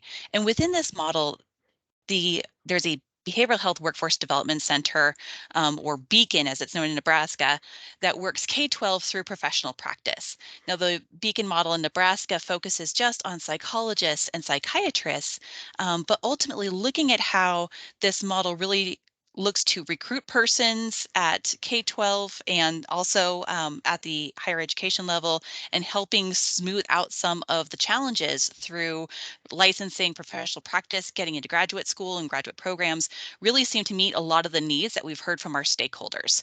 So the board decided to move forward with this concept. So what I'm going to do next is kind of walk through each of these 4 segments that you see down below to talk a little bit about what the plans are for the center of Nevada. So starting with K-12, the overarching message here is there are already pieces in place and pieces of the puzzle. They just need to be built upon, fleshed out, and we need to look to make sure that these services are easily accessible across the entire state. So one of those first points is career and technical education. There are different school districts will have different career and technical education programs depending on the resources that are available to them. So what we'd really like to see is working with these CTE programs to ensure that behavioral health professions are included and that they're included across all school districts. So everywhere from inner city Las Vegas to Ely, Nevada, and everywhere in between. Additionally, under the Office of Rural Health, Nevada has a series of area health education centers, and these area health education centers, or AHECs, look to promote health professions, historically healthcare professions, by engaging youth, college students, and sometimes even graduate students and post-graduation. Each of the centers in Nevada has its own specialty, and so we've been working with High Sierra AHEC, which is based out of Washoe County, on some of these K-12 through undergraduate and graduate program initiatives. So what we'd like to do with this center is have the center collaborate with all of the area health education centers to help promote and recruit behavioral health professions, and so that we're not just focusing on healthcare per se, even though we totally understand that there is also a shortage in healthcare professionals. Through these efforts at K-12, we also want to look at how we can do a better job of recruiting these professions for persons of historically marginalized communities, including BIPOC persons and those who are members of the LGBTQ+ community. We realize that it's incredibly important that when someone is seeking services, having someone who understands their lived experience, and oftentimes people who look like them, can be incredibly helpful in that therapeutic process. And last, at the K-12 education level, looking for ways to work with the existing social emotional learning, or SEL programming, as well as other programs that are being launched at the school district level to help engage students and empower them to realize that, yes, they can make a difference in their home communities and within their social groups as a behavioral health provider. So that's also something we've heard from our stakeholders as well.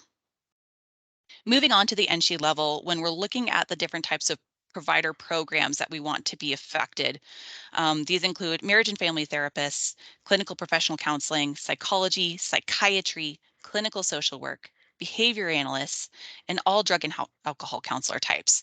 We also want to look at how we can support persons who are going through more traditional healthcare that will be associated with mental health, so psychiatric nurse practitioners and others. within those professional programs, some of the big keys are looking to make sure that undergraduate students are fully prepared to apply for graduate school and understand the rigors of graduate school, and so that we don't have attrition once they earn those seats. We also want to work with particularly the area health education centers to make sure that these students have the opportunity to work on things that will help make them more competitive for those usually few seats in graduate school. Also, and last but not least, so looking at creating easily accessible opportunities for high quality graduate and clinical internships or practicums. This is something that we hear constantly, and I can't even tell you how many phone calls I've received from students and providers who are looking for ways to get people who want to be providers in rural Nevada or other places, those clinical internship hours that they need in order to achieve licensure. So looking for those clear paths and focusing on rural communities as well as historically marginalized communities so that we have an opportunity to get our providers with a broad spectrum of different settings and different clients. Moving into professional licensing, kind of going forward with that theme of internship and practicum sites. One of the issues is making sure that we have approved sites and supervisors by the licensing boards. So working with the licensing boards to ensure that we can provide training and assessment and technical assistance for those internship sites or potential supervisors so that they are prepared to become approved by the respective boards. And then also working with the licensing boards themselves to continue that quality improvement and help them adjust their processes to improve efficiency. So hopefully with the governor's declaration that went out, I believe it was last month, that will also kind of help that piece along. And last, when we look at professional development in this professional piece in practice, this is really where the retention side comes in. We want to be sure that we're working with Nevada Health Corps on those and other federal programs to identify ways that we can get loan repayment or other type of programs for behavioral health professionals. And also looking at professional development that providers may not be getting necessarily in graduate school. So leadership, management, as well as how to set up insurance reimbursement, purchasing liability insurance, business licensing, and other issues. We'll get to this in a minute. We've heard some feedback that we need to make sure that this center focuses on this skill building for persons who are working within particularly publicly funded organizations instead of setting up professional practice. So it is likely that we would focus on some of these other professional development skills and pieces such as management, leadership, accounting, things that also apply to the public and nonprofit realm, as well as then focusing more on the private practice side. And last but not least, we want to close that circle by recruiting eligible providers within that private practice, or I'm sorry, within that professional practice setting to become those supervisors or to identify sites, and particularly those who do complete the work throughout this pipeline. All right. So there is a fiscal note, which we'll get to in a minute. And so our intention for the infrastructure is not to use the money in the fiscal note to build another building. What we want to do is to leverage the telecommunications opportunities that we already have to build the center staff together. A couple of reasons for this. First, we want this to be across the NSHE system. And so having this essentially be kind of more of a remote type of program or center enables us to ensure that the focus is not just on one institution within the NSHE system where it would maybe be housed, but also it allows that we can recruit persons from across the state with different experiences in different regions to fill these positions. So that's another opportunity there that we really want to see happen. Going along with that is the hub and spoke model for the infrastructure. So we are looking at having the main hub for the center housed within UNLV or UNR, likely UNLV at this point, but we're not putting that in statute. And then there will be regional hubs within each of the otherwise unrepresented behavioral health regions. In each of these hubs, what we want for them is to have a specialty, as well as providing all these recruitment and training opportunities for local providers.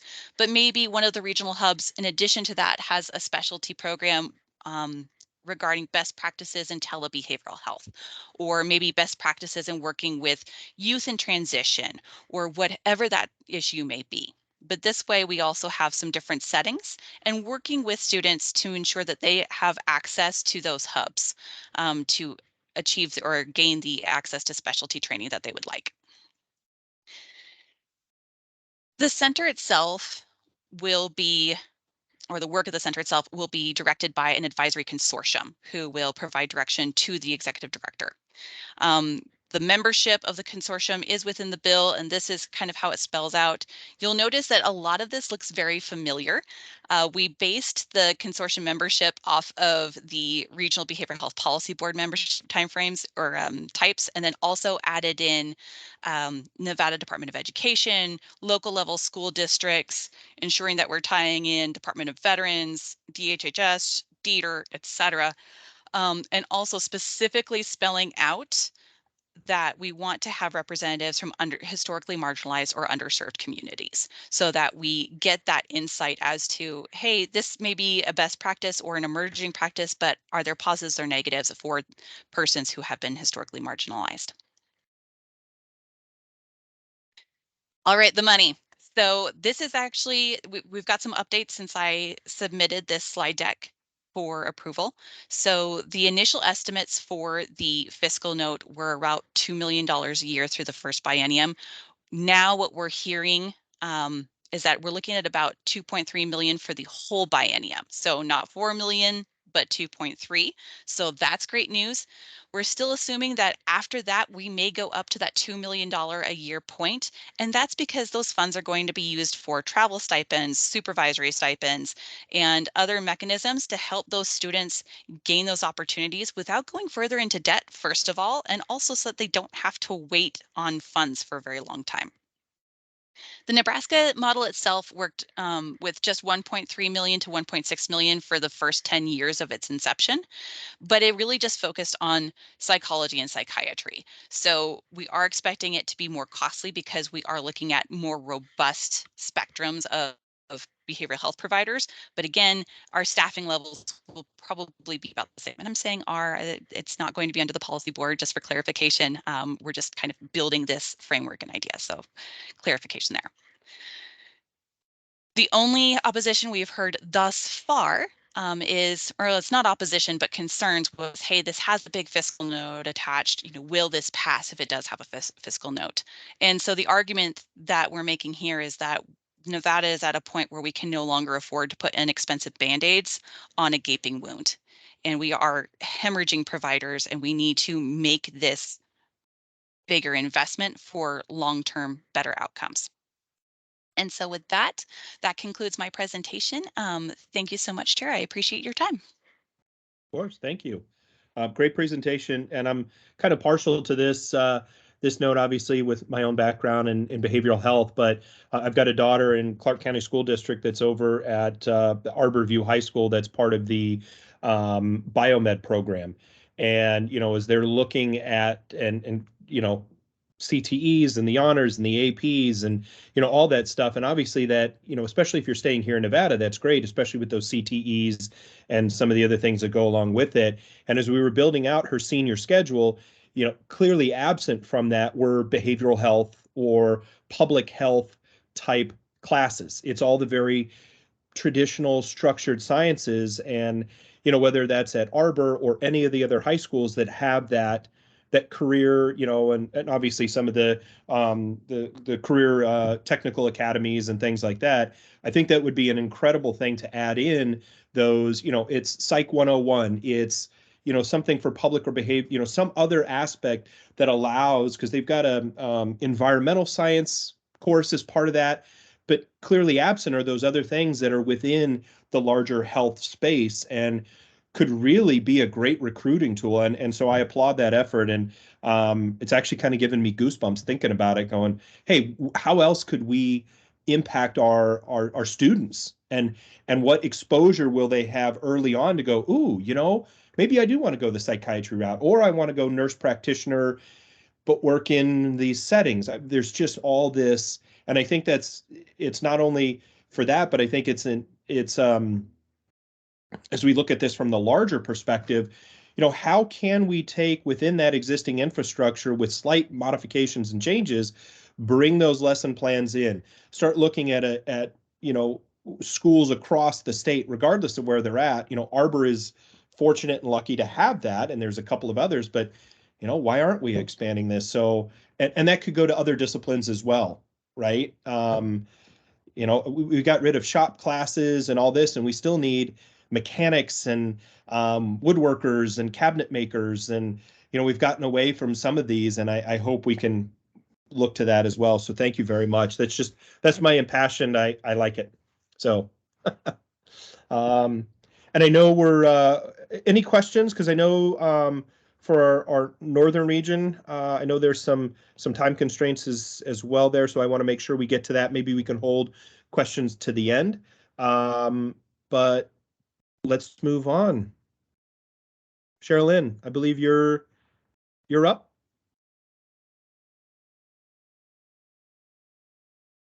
You're on mute. Sherilyn Rodwood, for the record, Northern Regional Behavioral Health Policy Board. I can never get my teams to work correctly. Can you see my presentation? Yes, okay, I know it might be kind of small. So good morning, Commissioner on Behavioral Health Board, Chair, Vice Chair, State and Community Partners, as well as our community members. First of all, I'd like to explain that the draft that you have for our original bill AB 9, the legal draft for that, is extensively been kind of whittled down by our board. We finally voted on a solid copy, which I do know that Senator Titus, who is my legislative seat on my board, will be doing the amendments too. And so I'm going to present on that so you guys can understand kind of where our bill is going and why we kind of really altered it a bit, just to kind of start working towards what the big bill is going to look like, hopefully in the future as we move forward with it. So thank you all for this opportunity to present on the Northern Regional Behavioral Health Policy Board Bill AB 9, which really revises provisions governing regional behavioral health policy boards. As you can see, Taylor Allison is the chair of the Northern Regional Behavioral Policy Board at this time. So these are the board members, and as Dorothy kind of stated, there is an extensive amount of professionalism, people from all different counties. I oversee 5 regions, which I'll talk about in just a minute. But the Regional Behavioral Health Policy Boards were formed in Assembly Bill 366 of the 2017 legislative to advise the Commission on Behavioral Health, Department of Human and Health and Human Services, and the Division of Public and Behavioral Health on behavioral health issues experienced in each region's communities. In 2019, the Nevada legislature revised the duties and composition of each board and expanded to 5 regions. And I'll be showing you what those look like in just a second. Part of the duties within each region is that they are allocated 1 bill draft request, or BDRs we like to call it, to the Nevada legislature each session. This presentation really provides an overview of that BDR that the Northern Board put forward. This is the overview of the 5 behavioral health regions, which make up the 5 behavioral health regions. So you can kind of see Clark's, Washos, the Southern, the rural region, which Valerie just talked about, and then of course the Northern region. And I support the counties of Carson City, Churchill, Douglas, Lyon, and Story in no particular order because I love them all the same.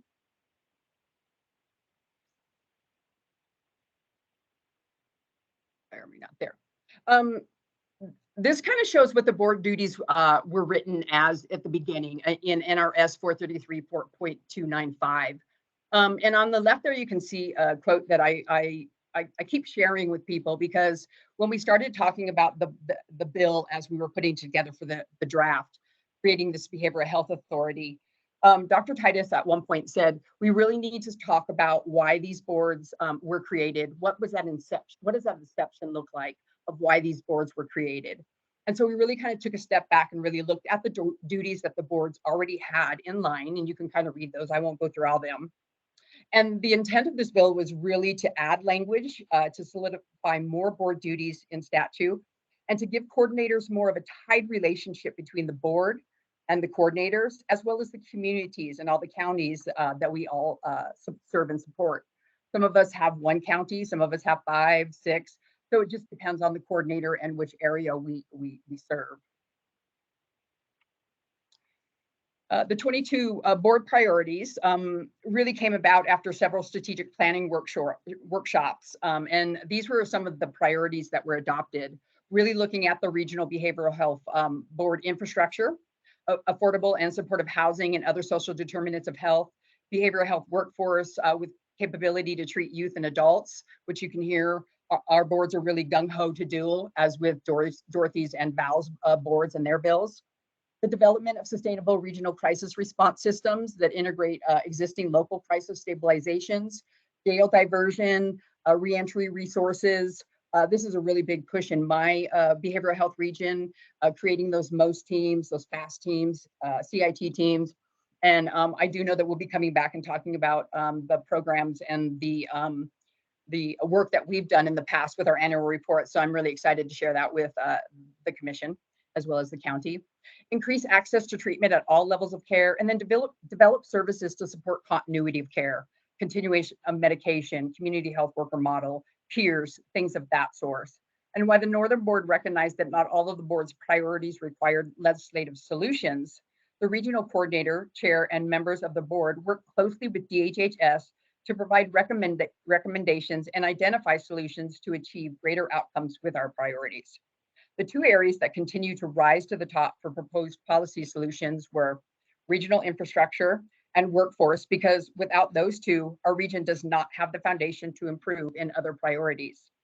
While the Northern Board heard several other proposed bill drafts, such as the ones you've heard today, as well as others provided by professionals and groups and key stakeholders, we're glad to hear that a lot of those bills have been picked up and are hopefully moving forward. So the regional infrastructure strategies that were identified in the Northern Board's strategic plan were then expanded on to explore the Regional Behavioral Health Authority concepts and to really potentially increase system efficiency and focus on serving individuals in their communities, and adding that sustaining the regional behavioral health coordinators is critical to Nevada's behavioral health system and to the regional policy boards, as well as sustaining the necessary support positions. While you will see that the board has collectively removed a lot of that authority language since the first draft, the board has moved to work on language that is enabling moving the state closer to that authority language. The board started this by adding more duties for the board, which I'll explain here in a second, adding staffing positions for the completion of following OML laws, as well as other duties that are required from the board, as well as other staffing positions, such as a grant analyst, helping with that data collection that we know is so far behind. Having somebody that can help us with real-time data is really, really important. We're called on a lot to provide that kind of information to our communities, which we do politely, but sometimes when that data is so lagging, it's hard to give current reports out. So building towards the capacity of the Regional Behavioral Health Authority and future thinking is really what we're hoping to look towards. Our work in the interim really included formalizing a committee. Our work in the interim really included formalizing a committee to compile research on Nevada's behavioral health systems, regional gaps and needs, as well as gauge interest for various levels of community-based infrastructure. In addition, our board did a review of behavioral health models in all 50 of the United States, really researching and assessing how a behavioral health authority would or could exist in Nevada. And we're working on that language as the board moves forward, but realized that before we could do this big expansion, we really needed to work on the language to build that authority in Nevada.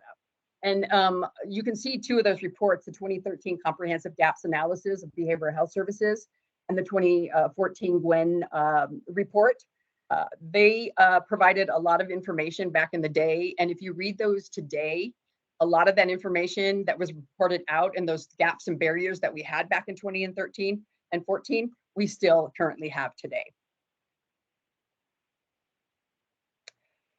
So I know this is kind of a spider web of a lot of things, but as the board began to look at the number of boards, committees, subcommittees, coalitions, consortia, commissions, all those groups that come together and meet monthly, weekly, bi-monthly, however, we really started to look at how are all these gatherings communicating? How are they working together? It's kind of like you said, Commissioner Schrag, really kind of coming together and de-siloing. Even with all of our committees and boards, we needed to come together and start communicating on what we're doing, so we're not duplicating a lot of the work that we're doing already individually, and coming together and really working. So just kind of putting this together really was that first step towards the authority language and the infrastructure solution that we are pretty much kind of looking towards. The board members also considered how COVID pandemic has increased demand for behavioral health services and exacerbated the gaps and inefficiencies in our state system capacity. Having the ability to have insight into how Nevada has or has not recovered from COVID-19 concerning behavioral healthcare is really crucial in understanding how moving forward looks in Nevada with behavioral health.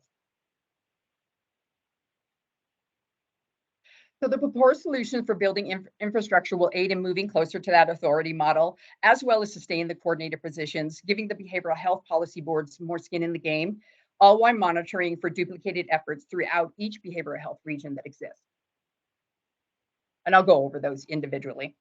So the bill allows the policy board to employ staff such as their regional behavioral health coordinators to support regional coordination of behavioral health services, supports the board's legislative duties, hires an administrative assistant to help with keeping with the OML and stay aligned with the statute, as well as fund a new data analyst staff to support the request for real-time data. The coordinator positions listed above already exist and are funded by the Division of Public and Behavioral Health currently. This language really works to increase and create more formal relationships within the boards.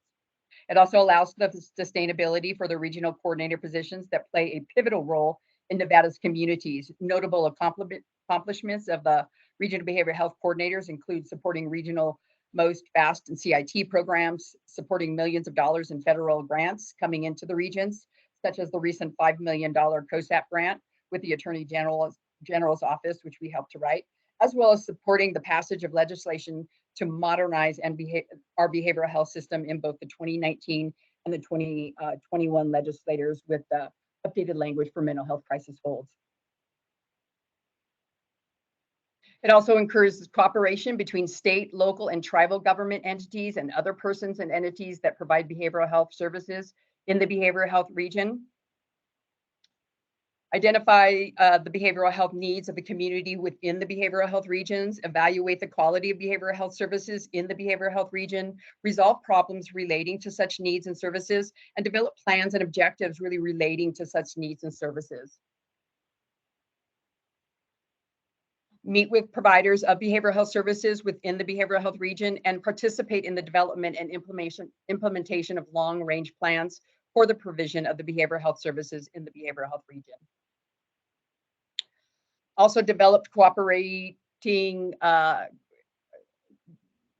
working relationships with law enforcement agencies, providers of social services, advocacy agencies, providers of behavioral health services, and other related persons and entities within that behavioral health region, as well as perform such other duties that are assigned by the policy board moving forward. So in summary, following intensive community outreach and research on community-based local behavioral health authority models, the Northern Board identified a drastic change to the governance of our system was premature at this time. There are infrastructure and capacity challenges that can be addressed now prior to that potential change in governance. The proposed language is the first step towards formalizing community and statewide behavioral health systems and sustaining the essential regional behavioral health coordinator positions. The board really took a whole community solution while we worked on this language, and we heard from a lot of other providers. Our board really said, as subject matter experts, let us talk to those people in those regions within that work structure. And so we really thought, you know, how great it is to have that whole community solution to come together to talk about, are we ready for this? Are we not ready for this as we move forward? You guys already know, you've heard about some of those bills. I usually talk about each of these as I'm doing the presentation, but now that we're all out there talking about them, it's wonderful to hear the work that the boards have been putting together. And with that, that is my end of my presentation. Any questions? I also have my contact information on there. Thank you very much, Sherilyn. Any questions from the other commissioners? No, I think we're good, but I appreciate your time. I know you've got something else to get to. We'll reach out, but I just want to say thank you for everybody's presentation this morning and giving us an idea of where all these BDRs are, so we can get some continuity. And if anybody has any support suggestions, please reach out to our presenters today so they can get your thoughts and feedback. And I think we're good. So we will move on from agenda item number 6 to agenda item number 7, which kind of is part 2 of that, and that's for possible action, review and or request of Regional Policy Board information, possible subcommittee formation or other action determined by the Commission to be necessary for the successful drafting of the Commission's letter to the legislator supporting regional behavioral health policy boards. As we discussed last time, and for the commissioners to have here today, having us either develop a subcommittee, possible subcommittee, to draft up a letter in support of the information we just heard, so we can continue to provide our policy guidance and an oversight and help our partners out and us all working together. So I'd really like to open it up to the other commissioners to have some thought and discussion on this, how we can best move forward, and then we'll work to take a vote so we can have this formalized within the requirements of statute. Anybody have? Commissioner Ficalora, for the record, do we have a timeline as when we would want to submit such a letter? Our timeline would be, we don't have a specific date, but I would say we need to get in front of this, I'll say as soon as possible, so that way it can have an impact on the legislature. I know they're going to be, those initial committees, and then it moves down. And, obviously we want to be well before Psy.D, so we can have everything all set and ready to go for, for that impact to the legislature. So let's see here. We just kicked off. What was the official start date again? Does anybody have that? I forget the actual number date. Autumn Blattman, for the record, are you asking for the start date of session? Yes. It was on February 6th. Okay, it was the 6th. I thought it was. I couldn't remember if it was 6 or before, but it's the first full week of February, which would be earlier this week. So the advantage is we just started, and so we're not too far behind the power curve. And I think, they're going to have the initial hearing. So if we have something ideally within the first 30 days of session, it would be great. I don't know that it's an overly complex thing we've got to do. We've just got to make sure we follow the formalities, and I'm sure our DAG would agree. As long as we get our formalities, we're good. I think that the vision that we touched on, or that's in my head, is something very simple. It's a page or two. We've heard the presentations for the most part on the BDRs that are being pushed forward, and something as simple as we don't need to go into the details, but hey, we support these things. We think that they're a good idea, and that's about it. Because as we think about legislatures right now, we'll look at these reports and the BDRs that are included. They've got a lot to read, and I think we take the less is more philosophy on this one, and we could be much more impactful. So I don't think the work and lift is going to be too heavy, but it will give us the opportunity to have our voice heard as well in support of those who are doing the frontline work. So maybe that helps to clarify time frame and give us a general idea of where we're going. But I would like to, Dr. Giron, please. Yes, Brian. Dr. Joan, for the record. Yeah, the letter should be just like 3 words. Please vote. Please vote now. I think the ones that the bills that really put the foot, support the feet on the ground, the people the bills that like just support the worker, support the managers, support the staff that are there now. Just make it easier for the legislature to see, no, we need this.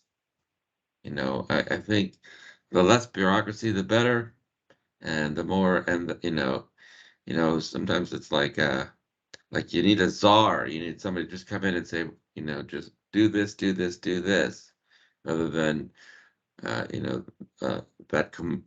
advisory consortium looked very unruly, and I don't know if that would ever be able to anybody get any consensus on direction.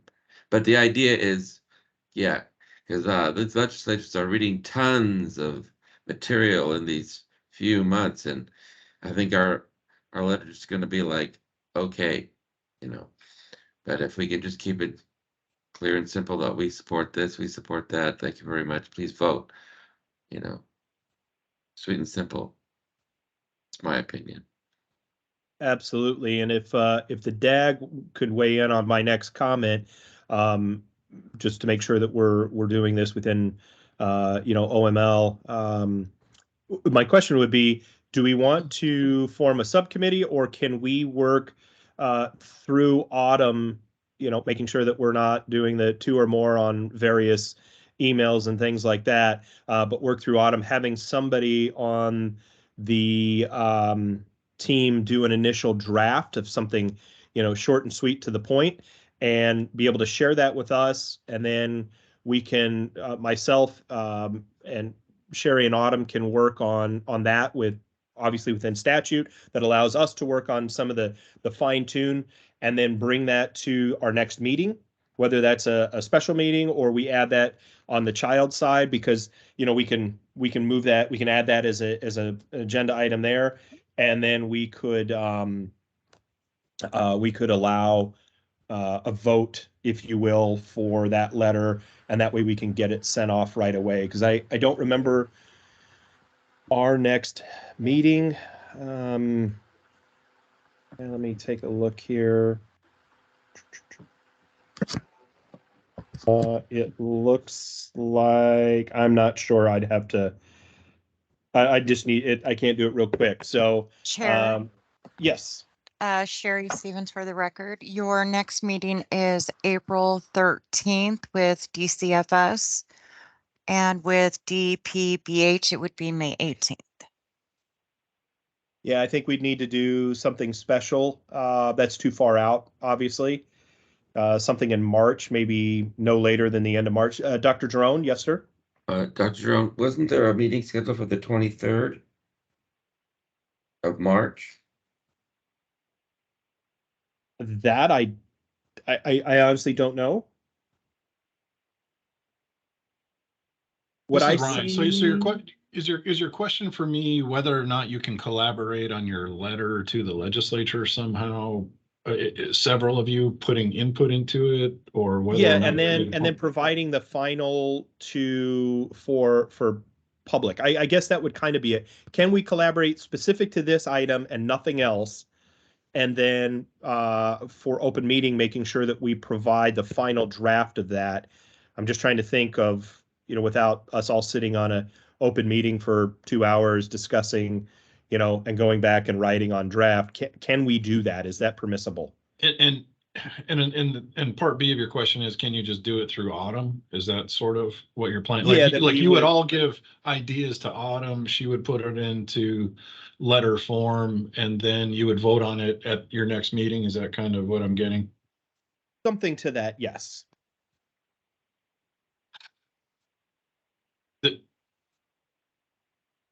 If you are not doing it together, i.e. deliberating, and you're all separately sending Autumn ideas to put on the agenda for the next meeting, I don't see a problem with that.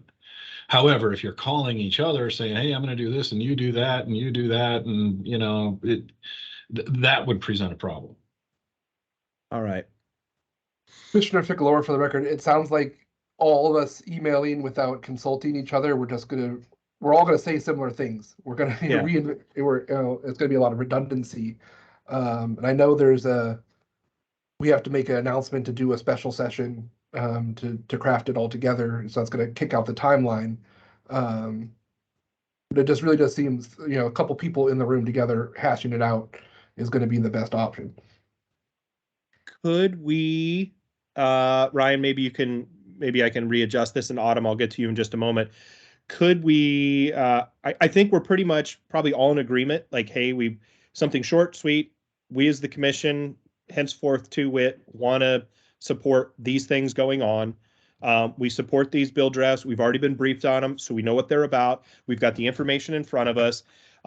Is there somebody who would like to maybe take and draft something up? And Ryan, could we take this route? We draft something up. One person says, hey, I'll take it, write a single page, send it to Autumn. Autumn can distribute it to us. Anybody feedback can go to Autumn. She can make those adjustments.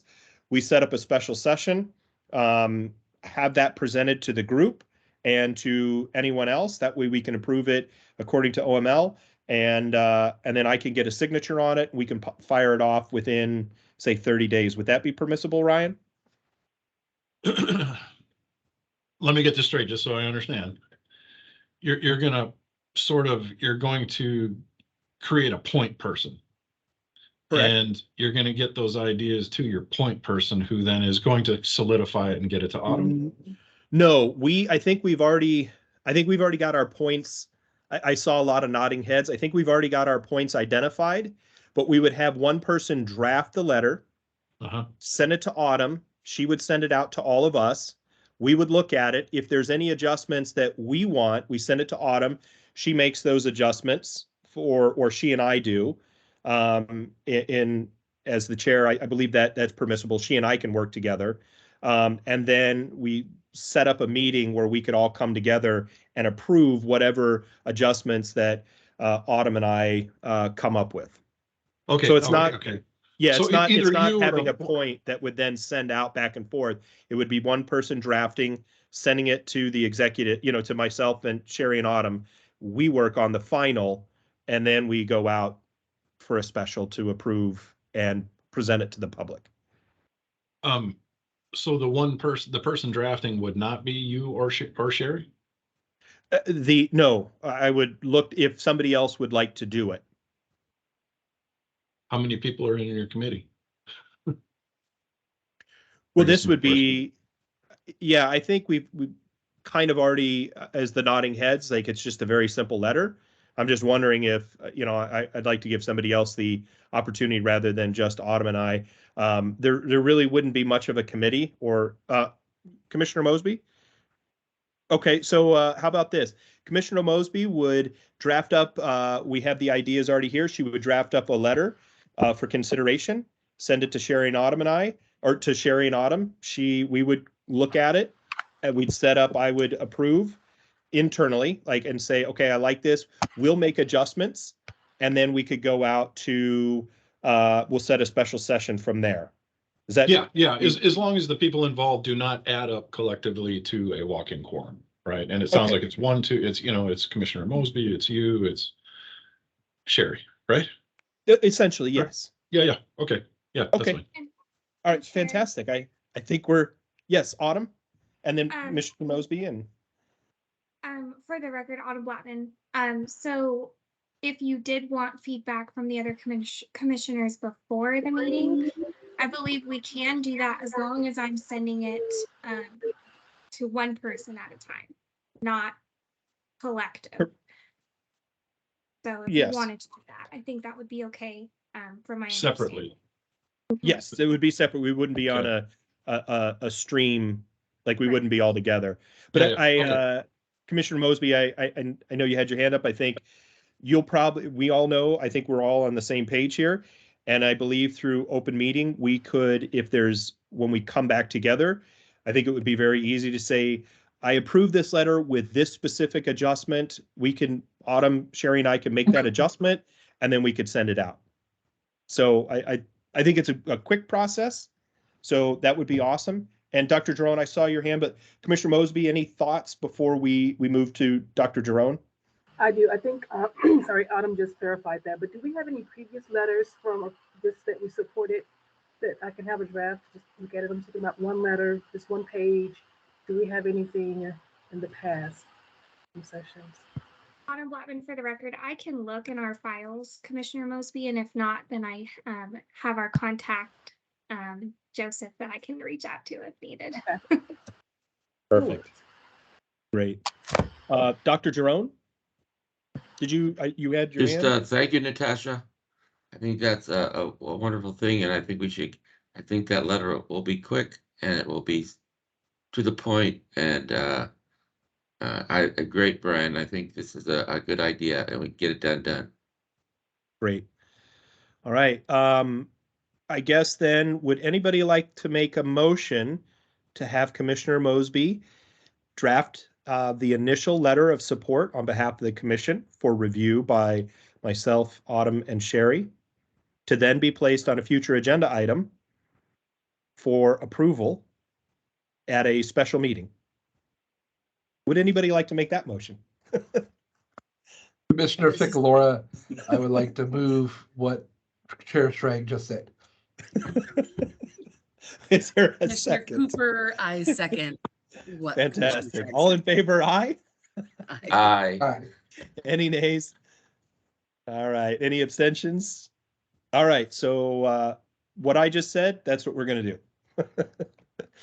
All right. We'll move on to agenda item number 8 for information. This is information update on the SkillBridge program available.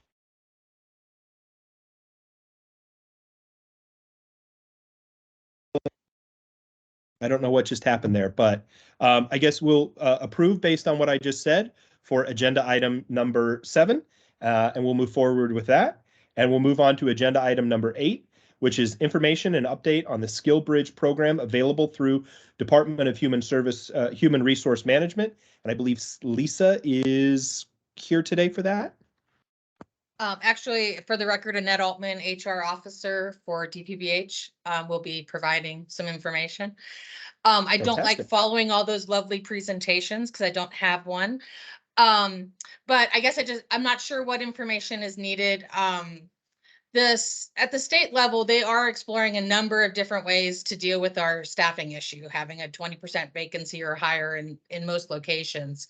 One of the things they have pursued is becoming a eligible employer for the SkillBridge program, which is a program offered by the Department of Defense for transitioning service members, so that they have an opportunity to get experience, get their foot in the door with an employer, and with the hopes of having long-term employment after that. It functions very much like an internship. The advantage to the state and to those of us that are actively participating in this, we get workers for free. So while they're doing this program with us, while they're getting training and providing work for us, the Department of Defense is paying them. So it's very much a win-win situation. It's a newer program, so we haven't actually gotten anyone onboarded yet through this program. We've reached out and spoken with a number of vets. Some of them have not wanted to pursue employment with us, but they've gone with Department of Public Safety or to one of our sister divisions. We do have one individual scheduled to start in May. I'm super excited to see how that goes because, again, being a new program, we kind of got to work out all the bugs. And we do have about 6 people that I need to reach out to that are interested in discussing opportunities with us. That's my spiel. We're super excited to be an active participant. We encourage other state departments and divisions to look into it. I think that it's going to ultimately be a very good pipeline into government state service. Does anyone have any questions? And that, Dr. Giron, for the record. So how is this presented to the service person? How is it? Is it part of their exit plan, or is it something that they're presented, when they first enlist? How is this presented to them? For the record, Annette Altman, I'm not exactly sure, but it is a long-standing program.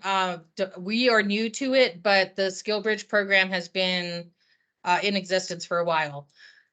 But how it's communicated to them on their side, I am unaware of. And it is it's national, so I mean there are employers nationwide that are participating, and of course where the service member is interested in transitioning out to dictates, you know, if they're interested in seeking our opportunities.